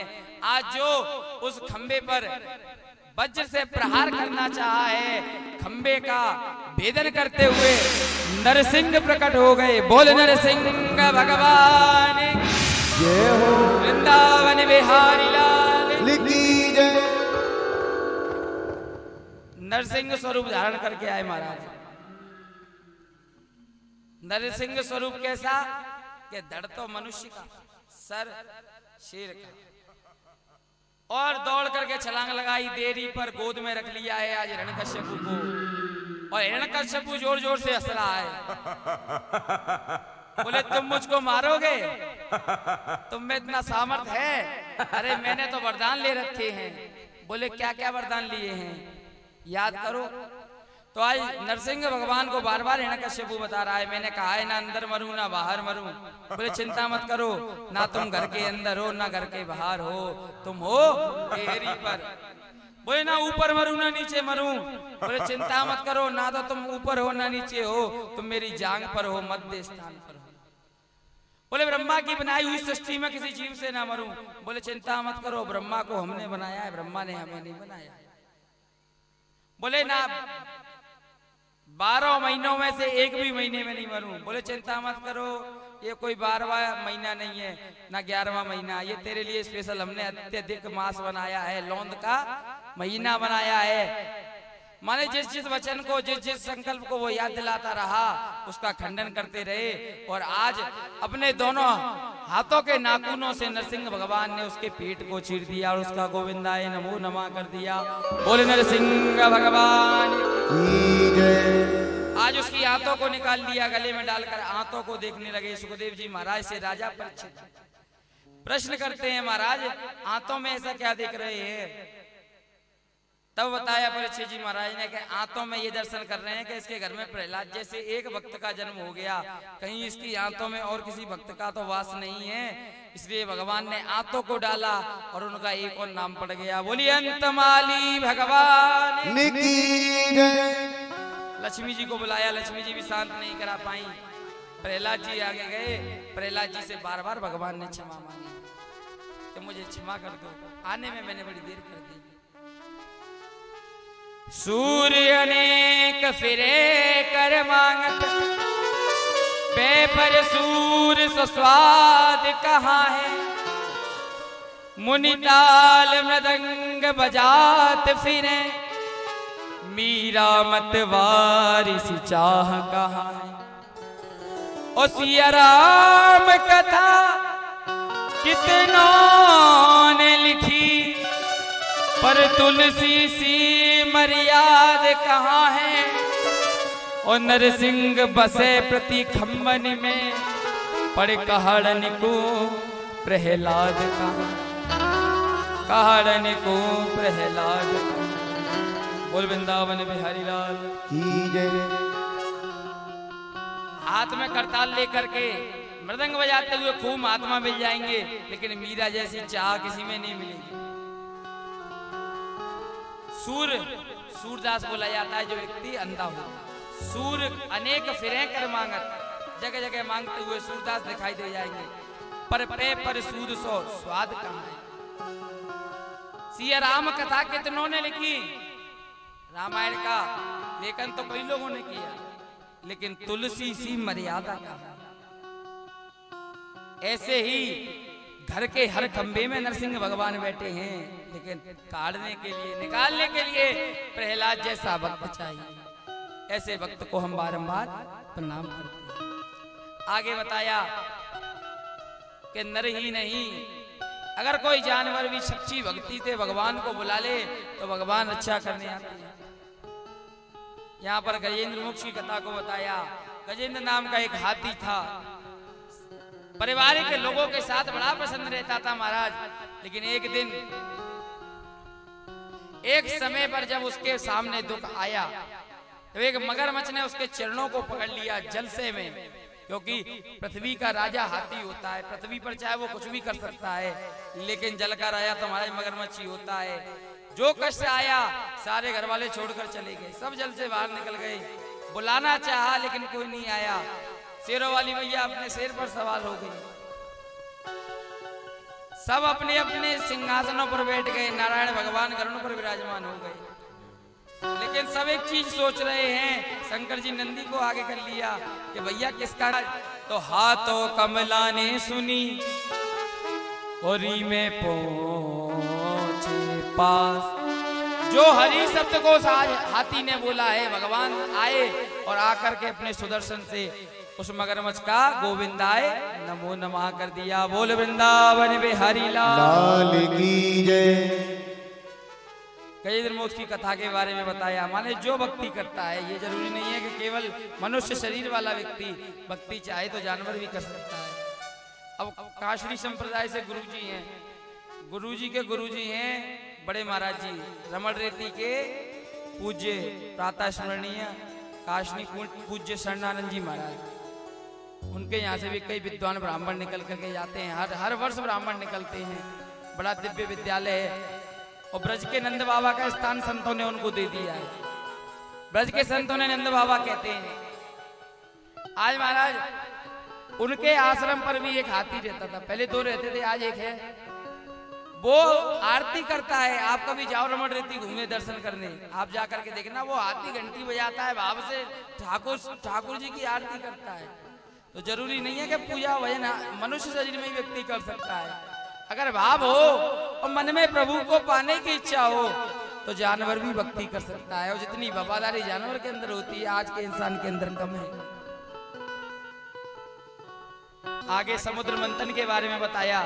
दैत्य बार बार देवताओं को मार देते थे, इसलिए नारायण भगवान ने कहा कि जाओ मदिराचल पर्वत को ले आओ और दोनों लोग मिलकर के समुद्र मंथन करो। और समुद्र मंथन के दौरान ही भगवान ने कई अवतार धारण किए। जब वह मदिराचल पर्वत नीचे की ओर जाने लगा तो आज भगवान की त्राही त्राही मच गई। भगवान का नाम जपा देवताओं ने, तो आज भगवान कश्यप बन के आ गए। बोल कश्यप भगवान की जय। कश्यप अवतार धारण किया। तब वासुकी नाग के साथ मंथन प्रारंभ हुआ। मंथन चल ही रहा था। अमृत तो बाद में आता, अमृत से पहले आ गया विष। तो विष कौन पिएगा, इसलिए सबने शंकर भगवान का ध्यान किया। बोल शंकर भगवान की जय। देवताओं ने पिया अमृत, इसलिए रह गए देव। और भोले बाबा ने पिया विष, इसलिए बन गए महादेव। और इसलिए उनका एक नाम और पड़ गया नीलकंठ, क्योंकि सारे विष को अपने गले पे धारण कर लिया। बोले नीलकंठ महादेव की जय। समुद्र मंथन से ही महाराज लक्ष्मी मैया का प्रादुर्भाव हुआ। उनका विवाह भगवान नारायण के साथ हुआ। समुद्र मंथन से ही कामधेनु गाय उत्पन्न हुई।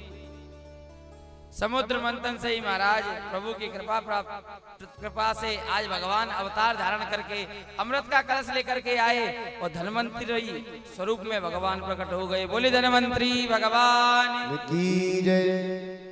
अमृत के कलश को लेकर आए थे। देवताओं ने जैसे ही कलश को लेना चाहा, दैत्यों ने छीन लिया।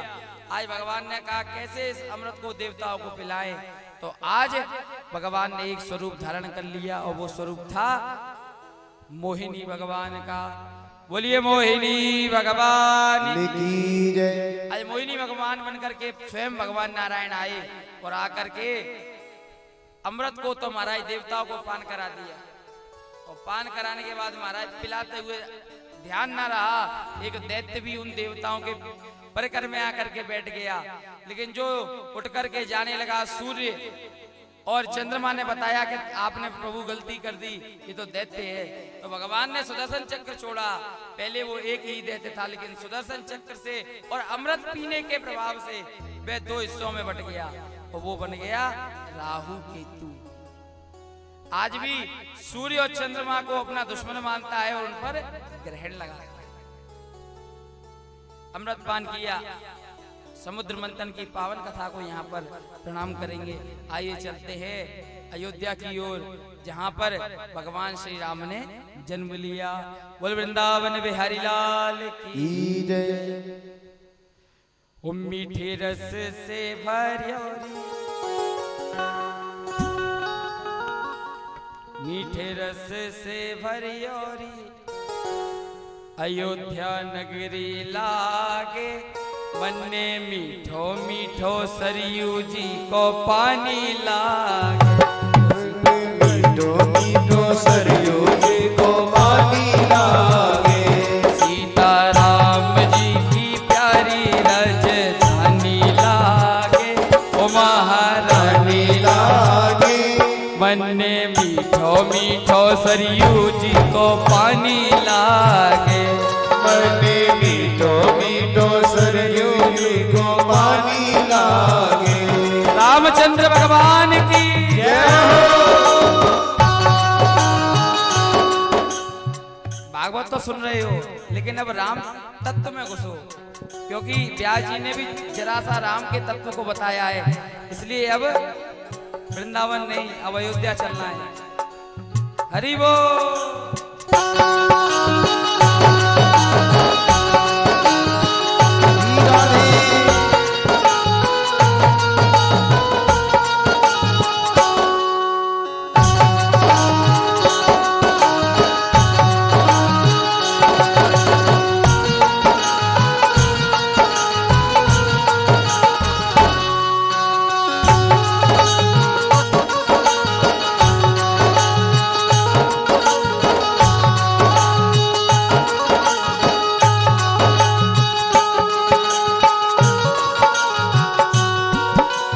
धन्य कौशला धन्य के कई, धन्य सुमित्रा मैया। धन्य सुमित्रा मैया। ओ धन्य कौशला धन्य के कई, धन्य सुमित्रा मैया। धन्य सुमित्रा मैया। धन्य भूप दशरथ के आंगन, खेले चारों भैया, खेले चारों भैया। मीठी तोतली रसिया, जिनकी बाणी लागे, महारानी लागे। मन्ने मीठो मीठो सरयू जी को पानी लागे। सीताराम जी की प्यारी राजधानी लागे, महारानी लागे। बन्ने मीठो मीठो सरयू जी को पानी लागे। रामचंद्र भगवान की, हनुमान जी महाराज की, काशी बाबा की।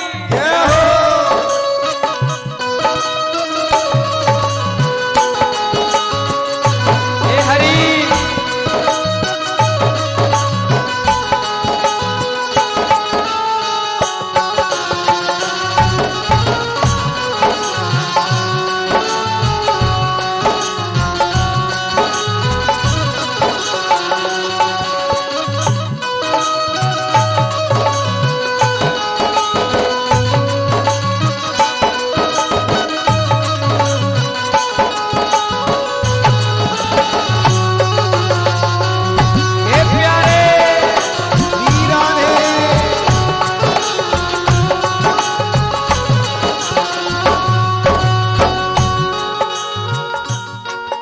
वो छोटी छावनी रंग महल हनुमान गढ़ी अति सुंदर।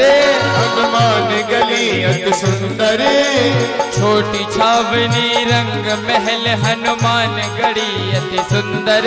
हनुमान गढ़ी अति सुंदर।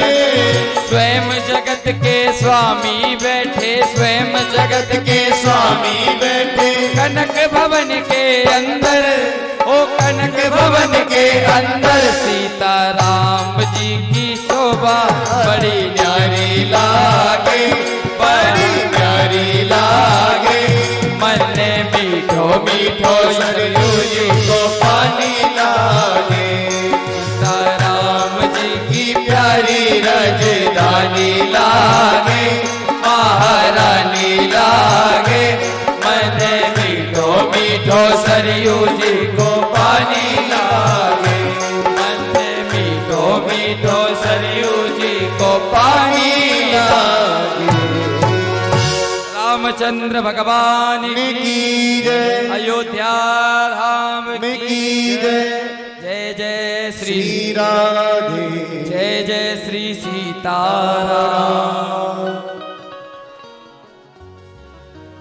तो महाराज महाराज नवम स्कंद में श्री व्यास जी महाराज ने सूक्ष्म में एक ही श्लोक में भागवत में रामचरित्र को बताया, सूर्यवंश का वर्णन किया। सूर्यवंश की तो महाराज विशेषता रही है कि बिना यज्ञ के इनके यहाँ बालक नहीं हुए। महाराज ब्रह्मा जी ने कहा था कि यज्ञ के प्रभाव से बालक होंगे, जाकर के यज्ञ कर लो। तब तो गुरुजी ने मना कर दिया कि नहीं साहब, हम यज्ञ नहीं करेंगे, हम तो भजन करेंगे। क्योंकि ब्रह्मा जी के जितने भी मानस पुत्र हुए केवल मनुष्य रूपा से सृष्टिक रूप से सृष्टि प्रारंभ हुई, लेकिन वशिष्ठ जी महाराज ने बिल्कुल मना कर दिया कि मैं यज्ञ नहीं करूंगा, मैं तो भगवान का भजन करूंगा। लेकिन वहां पे पिताजी ने डांट लगा दी, बेटा जिनका तुम भजन करना चाहते हो ना, वो इस कुल में बालक बन के आएंगे और तुम इनके गुरु कहलाओगे और तुम्हारे चरण दबाएंगे। अब उनके पीछे भागना ज्यादा जरूरी समझते हो कि उनसे चरण दबाना। आज महाराज गुरु पद को प्राप्त किया वशिष्ठ जी महाराज ने, और महाराज इस वंश में बड़े ही दिव्य दिव्य एक से एक प्रतापी राजा हुआ। जिस गंगा में व्यक्ति पाप धोने जाता है वो गंगा मैया भी इसी सूर्य वंश के ही देन हैं। जब सगर के पुत्रों ने बड़ा महाराज अपने घोड़े के लिए खोज के लिए महाराज इतना विकराल वो बना दिया कि जमीन तक को खोद डाला, जगह तक को सब जगह खोदते हुए पहुंच गए गंगा सागर। और जहाँ कपिल देव जी के आश्रम को महाराज विध्वंस करना चाहा, कपिल देव जी ने नेत्र खोल दिए, जल करके राख हो गए। बोल वृंदावन बिहारी लाल की जय। ये आपके बीच में आए हैं, आपके पड़ोसी हैं और हमारे मामा जी हैं, ये भी मामा जी हैं, जय हो। हरेंद्र मामा है हमारे, हरेंद्र मुदगल कागारोल में बिल्कुल मार्केट में ही इनकी दुकान है वस्त्रों की। जय हो। और आगरा में अब तो उन्होंने खूब ब्रांच डालनी है अपनी, वैसे गाड़ियों का काम है। हरेंद्र उन्नेरिया के नाम से पूरा कागारोल जानता है, पूरा क्षेत्र जानता है इनको। हरेंद्र उन्नेरिया उन्नेरा के रहने वाले हैं। बुलबा के बिहारी लाल की जय। तो महाराज जब कपिल देव जी महाराज ने नेत्रों को खोला, जल करके सगर के पुत्र जब नष्ट हो गए थे तो उनकी मुक्ति के लिए गंगा मैया को भागीरथ जी लेकर के आए थे। लेकिन भागीरथ जी महाराज लेकर के तो आ रहे थे, लेकिन गंगा के वेग को कौन सहे? तो वहां भी शंकर जी ने ही वेग को सहन किया। इसी वंश में एक प्रतापी राजा हुए जिनका नाम हुआ अम्बरीश जी महाराज। और अम्बरीश जी महाराज के लिए तो भागवत भी बार बार धन्यवाद करती है, कहती है कि अम्बरीश जी महाराज कौन है, बड़े ही सौभाग्यवान हैं। क्यों? क्योंकि अम्बरीश जी महाराज का चरण मन भगवान के श्री चरणों में लगा रहता है। अम्बरीशो महाभागा, महाभाग्यवान भागवत में अम्बरीश को कहा गया है। क्यों? क्योंकि सबई मना कृष्ण पादार कृष्ण चरणार विंदय, इनके मन का जो स्थान है वो भगवान के श्री चरणों में लगा है। महाराज इसी वंश में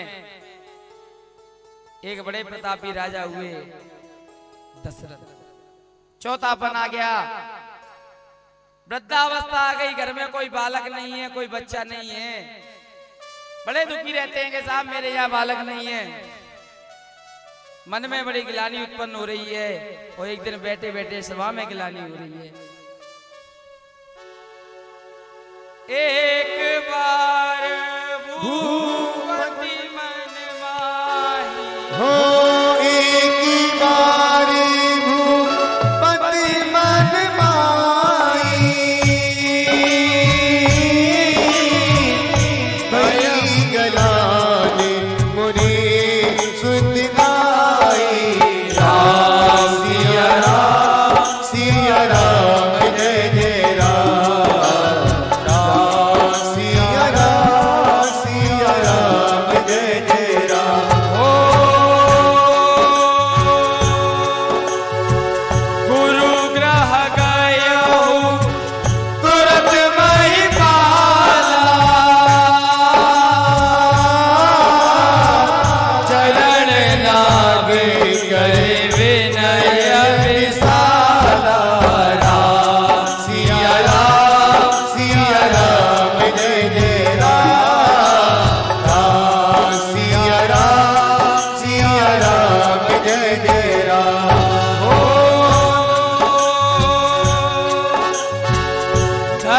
रहुधीर हो सुत चारी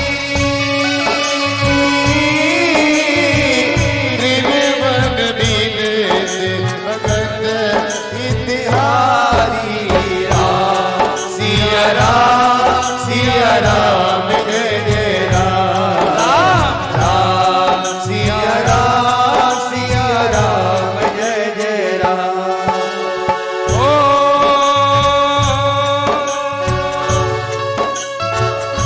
सिंजीरी सी वशिष्ठ बुलावा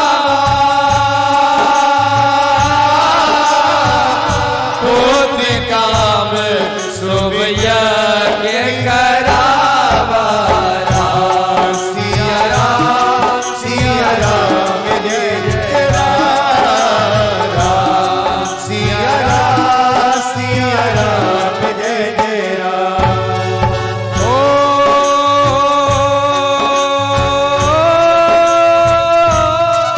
प्यारे भक्ति सहित मुनि आहुति दीने प्रगट चरु अग्नि कर दीने सिया राम जय जय राम सिया राम जय जय राम। एक बार भूपति मन माही भयउ ग्लानि मोरे सुत नहीं। मन में बड़ी ग्लानि है, चौथापन आ गया साहब, लेकिन अभी तक घर में कोई संतान नहीं है, इसलिए गए गुरु जी के पास।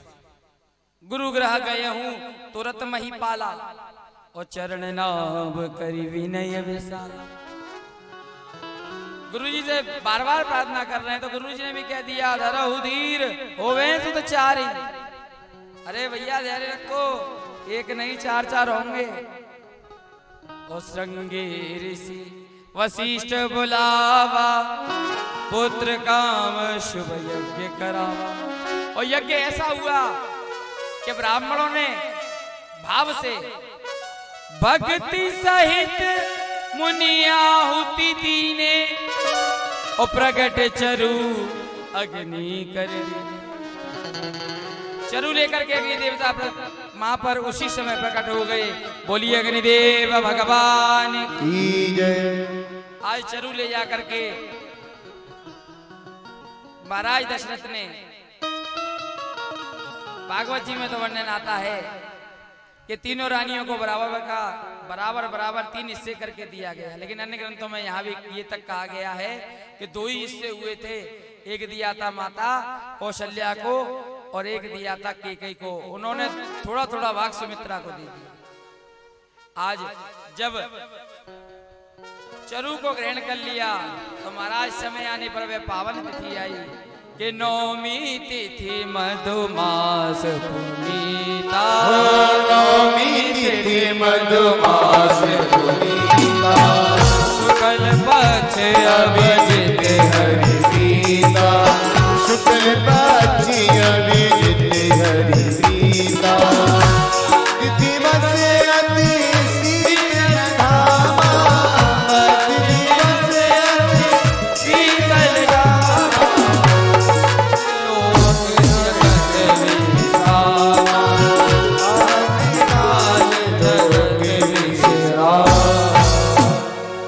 पावन तिथि आई और उस नौमी तिथि को मैया के कक्ष में भगवान नारायण प्रकट हो गए। बोलिए नारायण भगवान की जय। वृंदावन बिहारी लाल की जय। जय जय श्री राधे।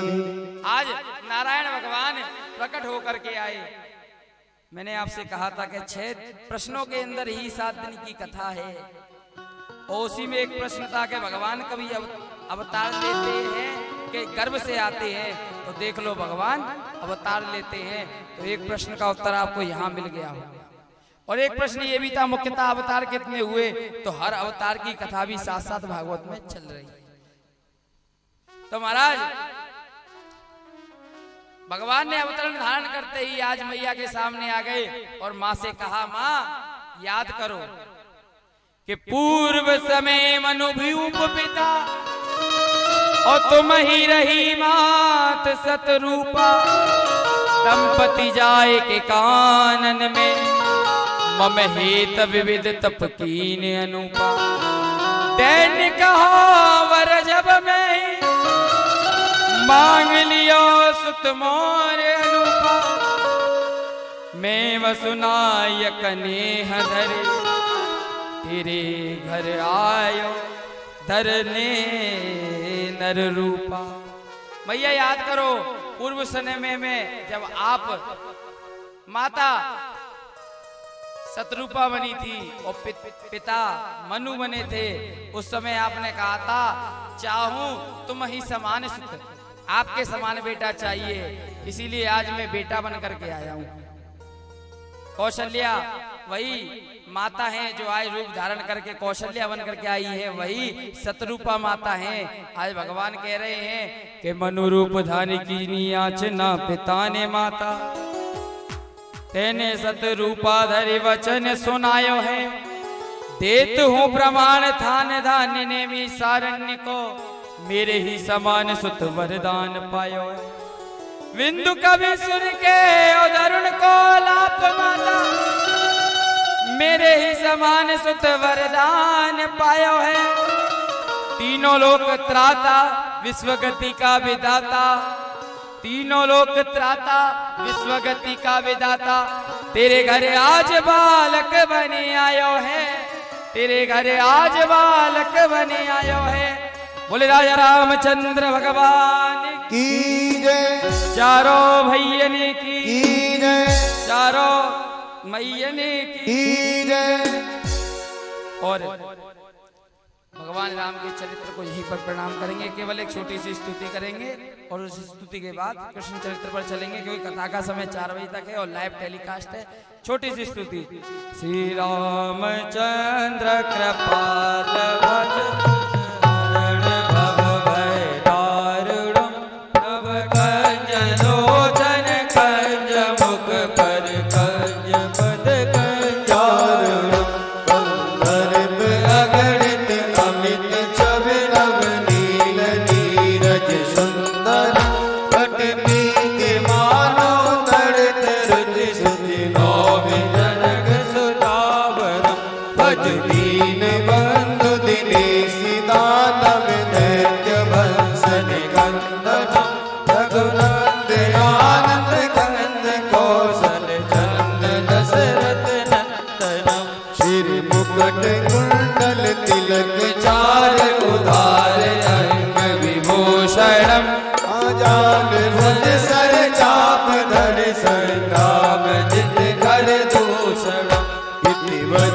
तुलसीदास शंकर से समुन मन रंजन मम हृदय गंज निवार गुर का माद खल दल गंजन।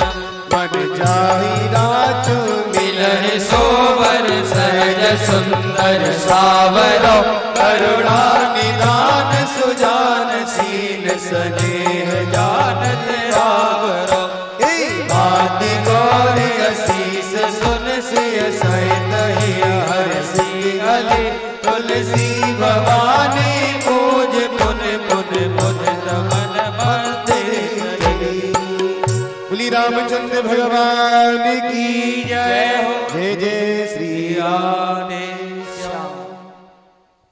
तो भगवान राम ने जन्म लिया, चारों भैयाओं ने। आज दशरथ जी महाराज गदगद हो गए। और महाराज रामचरित्र तो ऐसा चरित्र है कि जिसके ऊपर वर्णन करने अगर व्यक्ति बैठे तो जीवन व्यतीत हो जाएगा, लेकिन राम चरित्र तो बहुत बड़ी चीज हो गई। केवल राम की महिमा को नहीं जान पाता व्यक्ति। एक जन्म को जी लेगा लेकिन राम तत्व को नहीं जान पाएगा, लेकिन भाव से वो एक बार लिया हुआ राम नाम भी व्यक्ति का कल्याण करा देगा। तो बोलिए राजा रामचंद्र भगवान की। और हमने तो सुना भी है साहब कि रामचरित्र का वर्णन तो आपके क्षेत्र में गांव में होता ही है, रोज 1 घंटे प्रवचन होते ही हैं। तो रामचरित्र तो आप सब जानते ही हैं। तो यहाँ भागवत का भी श्रवण करिए। 9वें स्कंद में रामचरित्र को एक श्लोक में गाने के बाद व्यास जी सुखदेव जी महाराज ने और व्यास जी महाराज ने यहाँ पर लिख दिया सूक्ष्म में ही कृष्ण कथा को सुना दिया कि महाराज कंस का वध करने के लिए, धर्म की हानि को रोकने के लिए गोकुल में जन्म लेकर कन्हैया बन करके भगवान ने अपना दूसरा अवतार लिया और कंस को मारा। मथुरा से द्वारका गए, द्वारका बसाई, जरासंध जैसे दैत्यों को मारा और महाराज 16,108 विवाह किए, महाभारत जैसा युद्ध कराया और उस युद्ध को करा करके अपने समस्त परिकर को लेकर के भगवान धराधाम को छोड़कर चले गए। और अब सुखदेव जी महाराज चौथे दिन बिल्कुल शांत हो गए। आज परीक्षित जी महाराज ने जैसे देखा कि 4 दिन से निरंतर कथा चल रही है, लेकिन आज ये चुप क्यों हो गए। तब महाराज हाथ जोड़ करके कहा, वंश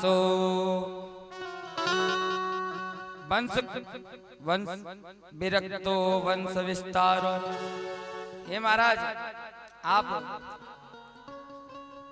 इस कथा में राम तत्व को बड़े ही सूक्ष्म रूप में लेकर के आए, हमने श्रवण किया, आपसे एक प्रश्न नहीं किया, लेकिन महाराज कृष्ण तत्व को इतने धीरे से सुना दोगे तो मैं नहीं मानूंगा।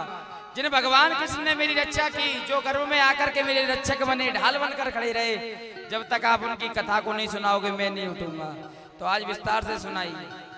यदुवंश में आए भगवान कृष्ण और सूर्यवंश में आए राम। तो यदुवंश के बारे में बताया महाराज, जब जब होई धर्म की हानि, जब जब होई धर्म की हानि, असुर अधम अभिमानी, असुर अधम अभिमानी, तब तब धरे प्रभु विविध शरीरा, तब तब धरे प्रभु विविध शरीरा, हरहि कृपानिधि सजन दीरा, श्री राम जय राम जय जय राम, श्री राम जय राम जय जय राम। महाराज जब जब धर्म की हानि होती है तब तब भगवान आते हैं। आज ऐसा ही धर्म की हानि करने के लिए कंस आ गया है और कंस ने महाराज ब्रज में खूब उत्पात मचाना प्रारंभ कर दिया है। बोलो राधे राधे, जोर से बोलो, क्योंकि अब कंस की कथा आ गई तो अब हम मथुरा में पहुंच गए। और मथुरा में रिक्शा वाला घंटी नहीं लगाता है, क्या कहता है? राधे राधे। तो आज से कथा में राधे राधे बोलना। तो महाराज कंस बड़े उत्पाद मचाता है और उत्पाद मचा करके पुण्य भगवान की पूजन यज्ञ इत्यादि सब मथुरा में बंद करा दी, लेकिन अपनी लाडली बहन देवकी से बड़ा प्यार करता है। उसका विवाह कराया अपने मित्र वसुदेव जी महाराज से। वसुदेव जी महाराज के साथ विवाह करा दिया बड़े लाड़ प्यार से। जब विदा करने जा रहा था उसी समय आकाशवाणी हुई। आकाशवाणी ने कहा कि हे कंस, अपनी जिस प्रिय बहन को तू बड़े लाड़ प्यार से विदा करने जा रहा है, तेरी यही बहन के 8वां गर्भ तेरा काल हो। आज जैसे ही सुना बौखला गया, तलवार निकाली, बहन को मारना चाहा, लेकिन वसुदेव जी ने रोक दिया। महाराज आप क्षत्रिय हो और क्षत्रिय को यह शोभा नहीं देता कि निहत्थे पर वार करे, और वो भी स्त्री। आपको भय इनके 8वें गर्भ से है, चिंता मत करो। 8वां क्या, इनके जो जो संतान होगी वो सारी संतान मैं आपको दे दूंगा, लेकिन आप इसको मत मारो। कारागृह में ला करके डाल दिया अपनी बहन को और वसुदेव जी महाराज को। आज महाराज समय व्यतीत हुआ। समय व्यतीत होने पर पहले पुत्र को जन्म दिया माता देवकी ने। देवकी मैया के यहाँ पुत्र का जन्म हुआ। वसुदेव जी वचनबद्ध थे, पुत्र को ले जाकर के कंस को दिया। लेकिन आज नन्हे से बालक को देख करके कंस के मन में भी बड़ा लाड़ प्यार आ गया कि भैया मुझे तो 8वें से डर है, मेरा काल तो 8वां है, लेकिन ये तो बच्चा है, इसे क्यों मारूं। लेकिन नारद जी महाराज ने आकर के समझाया कि भैया ये देवताओं की सिद्धि है। एक फूल ले लिया, फूल की पंखुड़ियों को गिना दिया कि इधर से एक करके गिनो तो 8वां किधर आएगा, और उल्टा इधर से कर कहीं और से एक करके 8 गिनो तो 8वां कहाँ आएगा पता नहीं चलता है। अब जैसे एक फूल हो इस फूल में अगर इधर से हम 1 2 3 4 8 पंखुड़ियां गिन लें और वहीं दूसरी तरफ से गिने तो पता नहीं चलता है कब 8वां किधर आ जाए कब इधर आ जाए। तो ये देवता है, क्या पता पहले कोई 8वां बना दिया हो। जब नारद जी महाराज ने समझाया तो कंस कहने लगा तो आपके कहने से इसको मार दूं। तो महाराज नारद जी ने भी हाथ जोड़े, नहीं नहीं भैया मेरे कहने से मत मारियो, क्योंकि नारद जी भी जानते हैं मैं संत हूँ, गलत करने वाले का साथ देने वाला भी गलत होता है। बोले ये तुम्हारी मर्जी है, हमें तो तुम्हें बताना था भैया तुम्हारी रक्षा कैसे हो। वो करवाना भी जरूरी था, क्योंकि जितने भी 6 पुत्र साथ में आए थे वह सब श्राप के कारण मैया की देवकी के गर्भ में आए और वहां से जन्म लेने के बाद ही उन्हें मुक्ति मिलनी थी।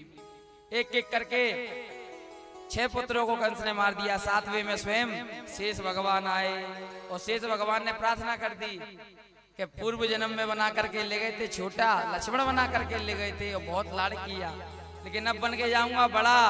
तो आज शेष आए तो ब्रह्मा जी ने योग माया से कहा जाओ देवकी मैया के 7वें गर्भ को अदृश्य करके और ले जा करके सीधे डाल दो रोहिणी मैया के गर्भ में और तुम जाके यशोदा मैया के गर्भ में विराजमान हो जाना। योग माया कहने लगी मेरा क्या फायदा। देख लो जिस माया के लिए व्यक्ति पीछे भागता है वो माया भी अपना फायदा भगवान से लेती है। योग माया कहने लगी मेरा क्या फायदा। तो ब्रह्मा जी ने कह दिया बहुत फायदा है, नेकात फायदा नहीं है। बोले क्या फायदा है। बोले ये फायदा है कि अभी तक तो केवल तुम्हें यही भगवान की कृपा दृष्टि से तुम्हें लोग जानते हैं, लेकिन वहां जाओगी फिर देखो तुम पर कितनी कृपा है। कोई दुर्गा मैया, कोई काली मैया, कोई चामुंडा मैया, कोई अन्य अन्य नामों से जानी जाओगी और दुनिया तुम्हें पूजेगी। आज वही योग माया आई और उन्होंने 7वें गर्भ को ले जाकर रोहिणी मैया के गर्भ में विराजमान कर दिया और 8वें गर्भ में भगवान आए।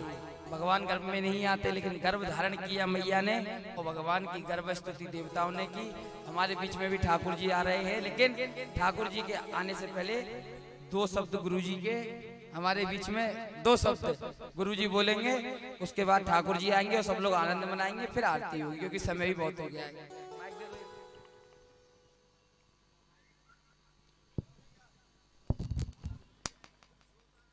श्रोतानंद गुरु जी, लेकिन आप भी 2 शब्द कोई 2 शब्द केवल यहाँ के लोगों के कानों में भी तो जाए। आपकी कृपा वाणी ऊपर आएगी। जय श्री कृष्ण। जितनी ये देवियां बैठी है इन सबको जय श्री कृष्ण। सबके श्री चरणों में नमन। देखिए ये जो सामने भागवत बैठे हैं, आपने देखा होगा ये उम्र में मुझसे बहुत छोटे हैं। मैं 76 साल का हूँ, लेकिन मैं इनको सदैव माथा टेकता आया हूँ। जब ये पहली बार हमने से रिक्वेस्ट की हमारे हनुमान जी को भागवत कथा सुना दो, तो ये राजी हो गए। हनुमान जी ने ऐसा इनके ऊपर आशीर्वाद बरसाया कि ये लगातार भागवताचार और ऊंचे होते चले गए। मेरे हनुमान जी का आशीर्वाद है। आगरे में होटल क्लाक्शिया के पास छोटा सा मेरा हनुमान जी का मंदिर है, वहाँ बहुत लोग आते हैं। जो लोग आगरा जाते हो शनिवार और मंगलवार को वहीं दर्शन करें और वहीं भंडारा लें। हर शनिवार हर मंगलवार को मैं भी इनके श्री चरणों में नमन करता हूँ।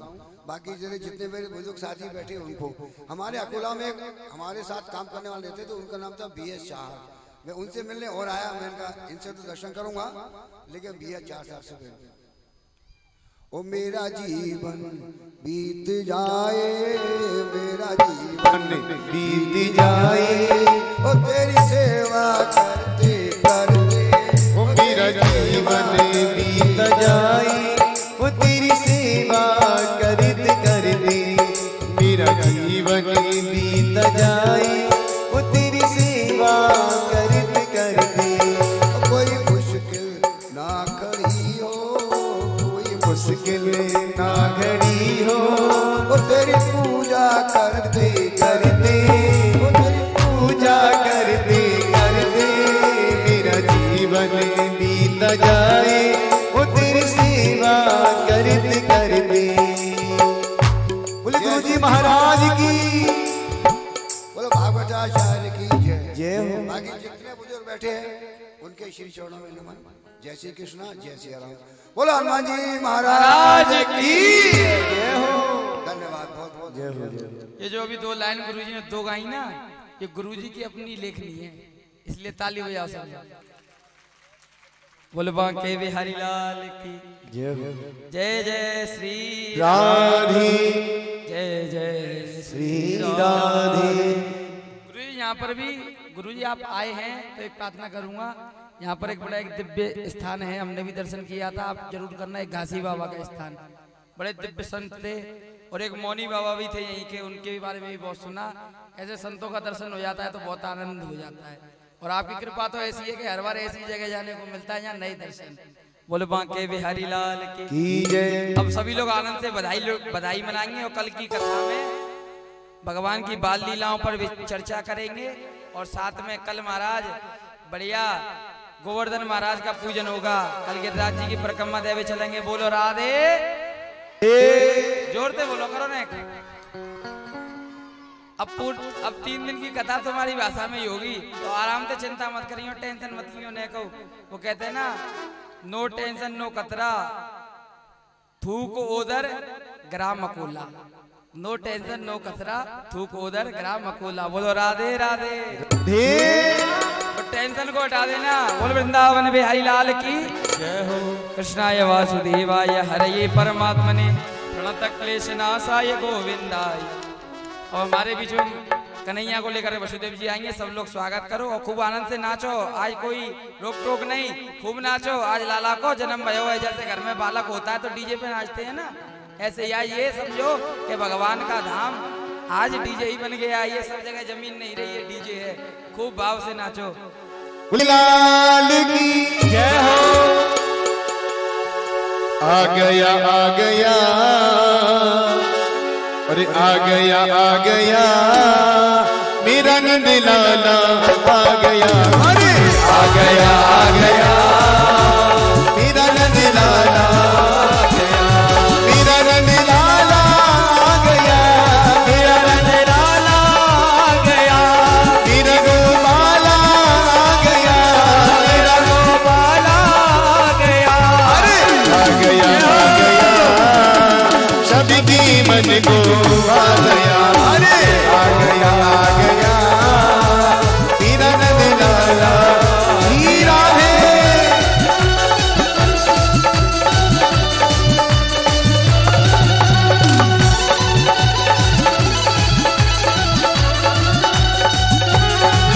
अरे दिल में दुशाम नाम की, दिल में दुशाम नाम की उजर ज्योति जला के दे। आएगा अरे आएगा मेरा सावरा दिल से बुला के दे। अरे आएगा मेरा सावरा दिल से बुला के दे। श्री राधे।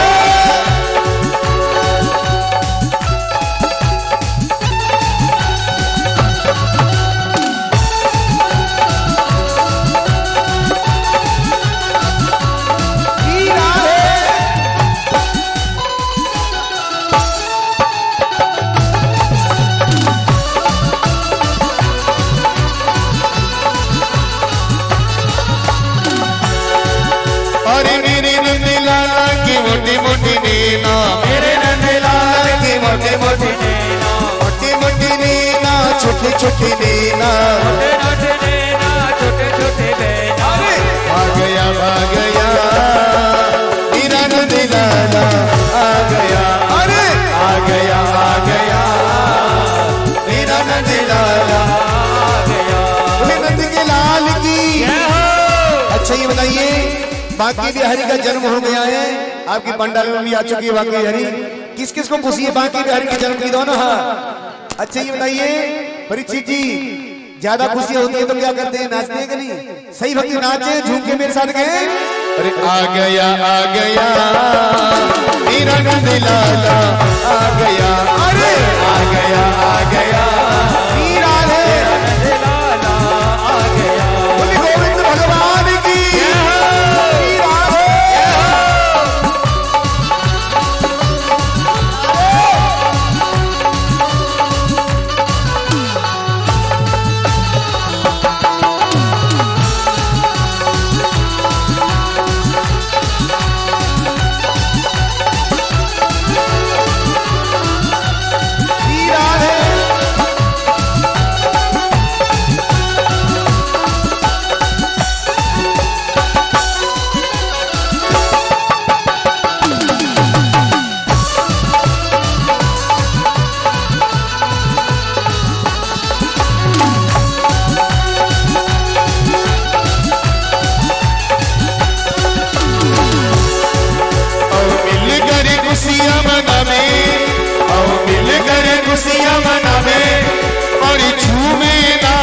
गावे जन्म हुआ गाना गा, जन्म हुआ गाना गा प्यारे, जन्म हुआ जन्म हुआ गाना गा प्यारे, जन्म हुआ गाना गा, जन्म हुआ गाना गा प्यारे, जन्म हुआ गाना जन्म हुआ गाना। हरि बोल।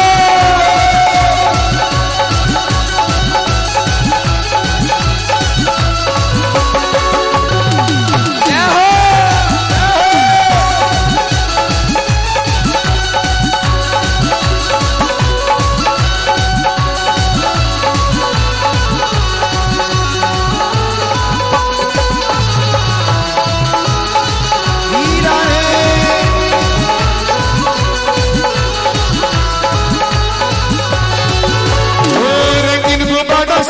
मंडप सजाया ही, किसी तारीख गाएगी, केक मंगाया ही, इसको जगेगा साधु। हम सब बोलेंगे हैप्पी बर्थडे टू श्याम, सब बोलेंगे हैप्पी बर्थडे। वो रंगीन गुब्बारों से मंडप सजाया ही, किसी तारीख गाएगी, केक मंगाया ही, इसको जगेगा साधु। हाजी अकोला निवासी दोनों हमें सट गए। हम सब बोलेंगे हैप्पी बर्थडे टू श्याम, हम सब बोलेंगे हैप्पी बर्थडे टू यू।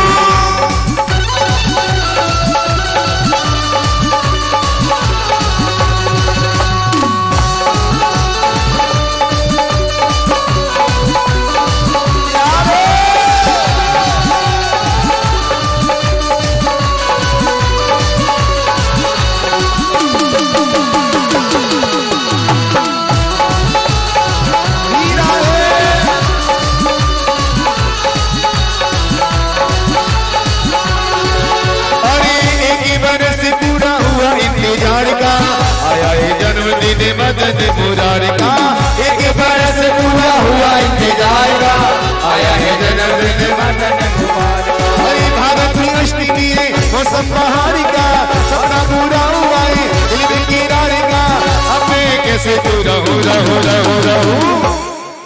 अब गुरुजी लुटाएंगे प्रसाद, ग्रहण करो भाव से। बोल वृंदावन बिहारी लाल। और क्या बोलना पड़ेगा? हम सब बोलेंगे हैप्पी बर्थडे टू श्याम, हम सब बोलेंगे हैप्पी बर्थडे। रंगीन गुब्बारों से मंडप सजाया है, तीसरी तारीख का एक मंगाया है, इसको जगेगा साधु। हम सब बोलेंगे हैप्पी बर्थडे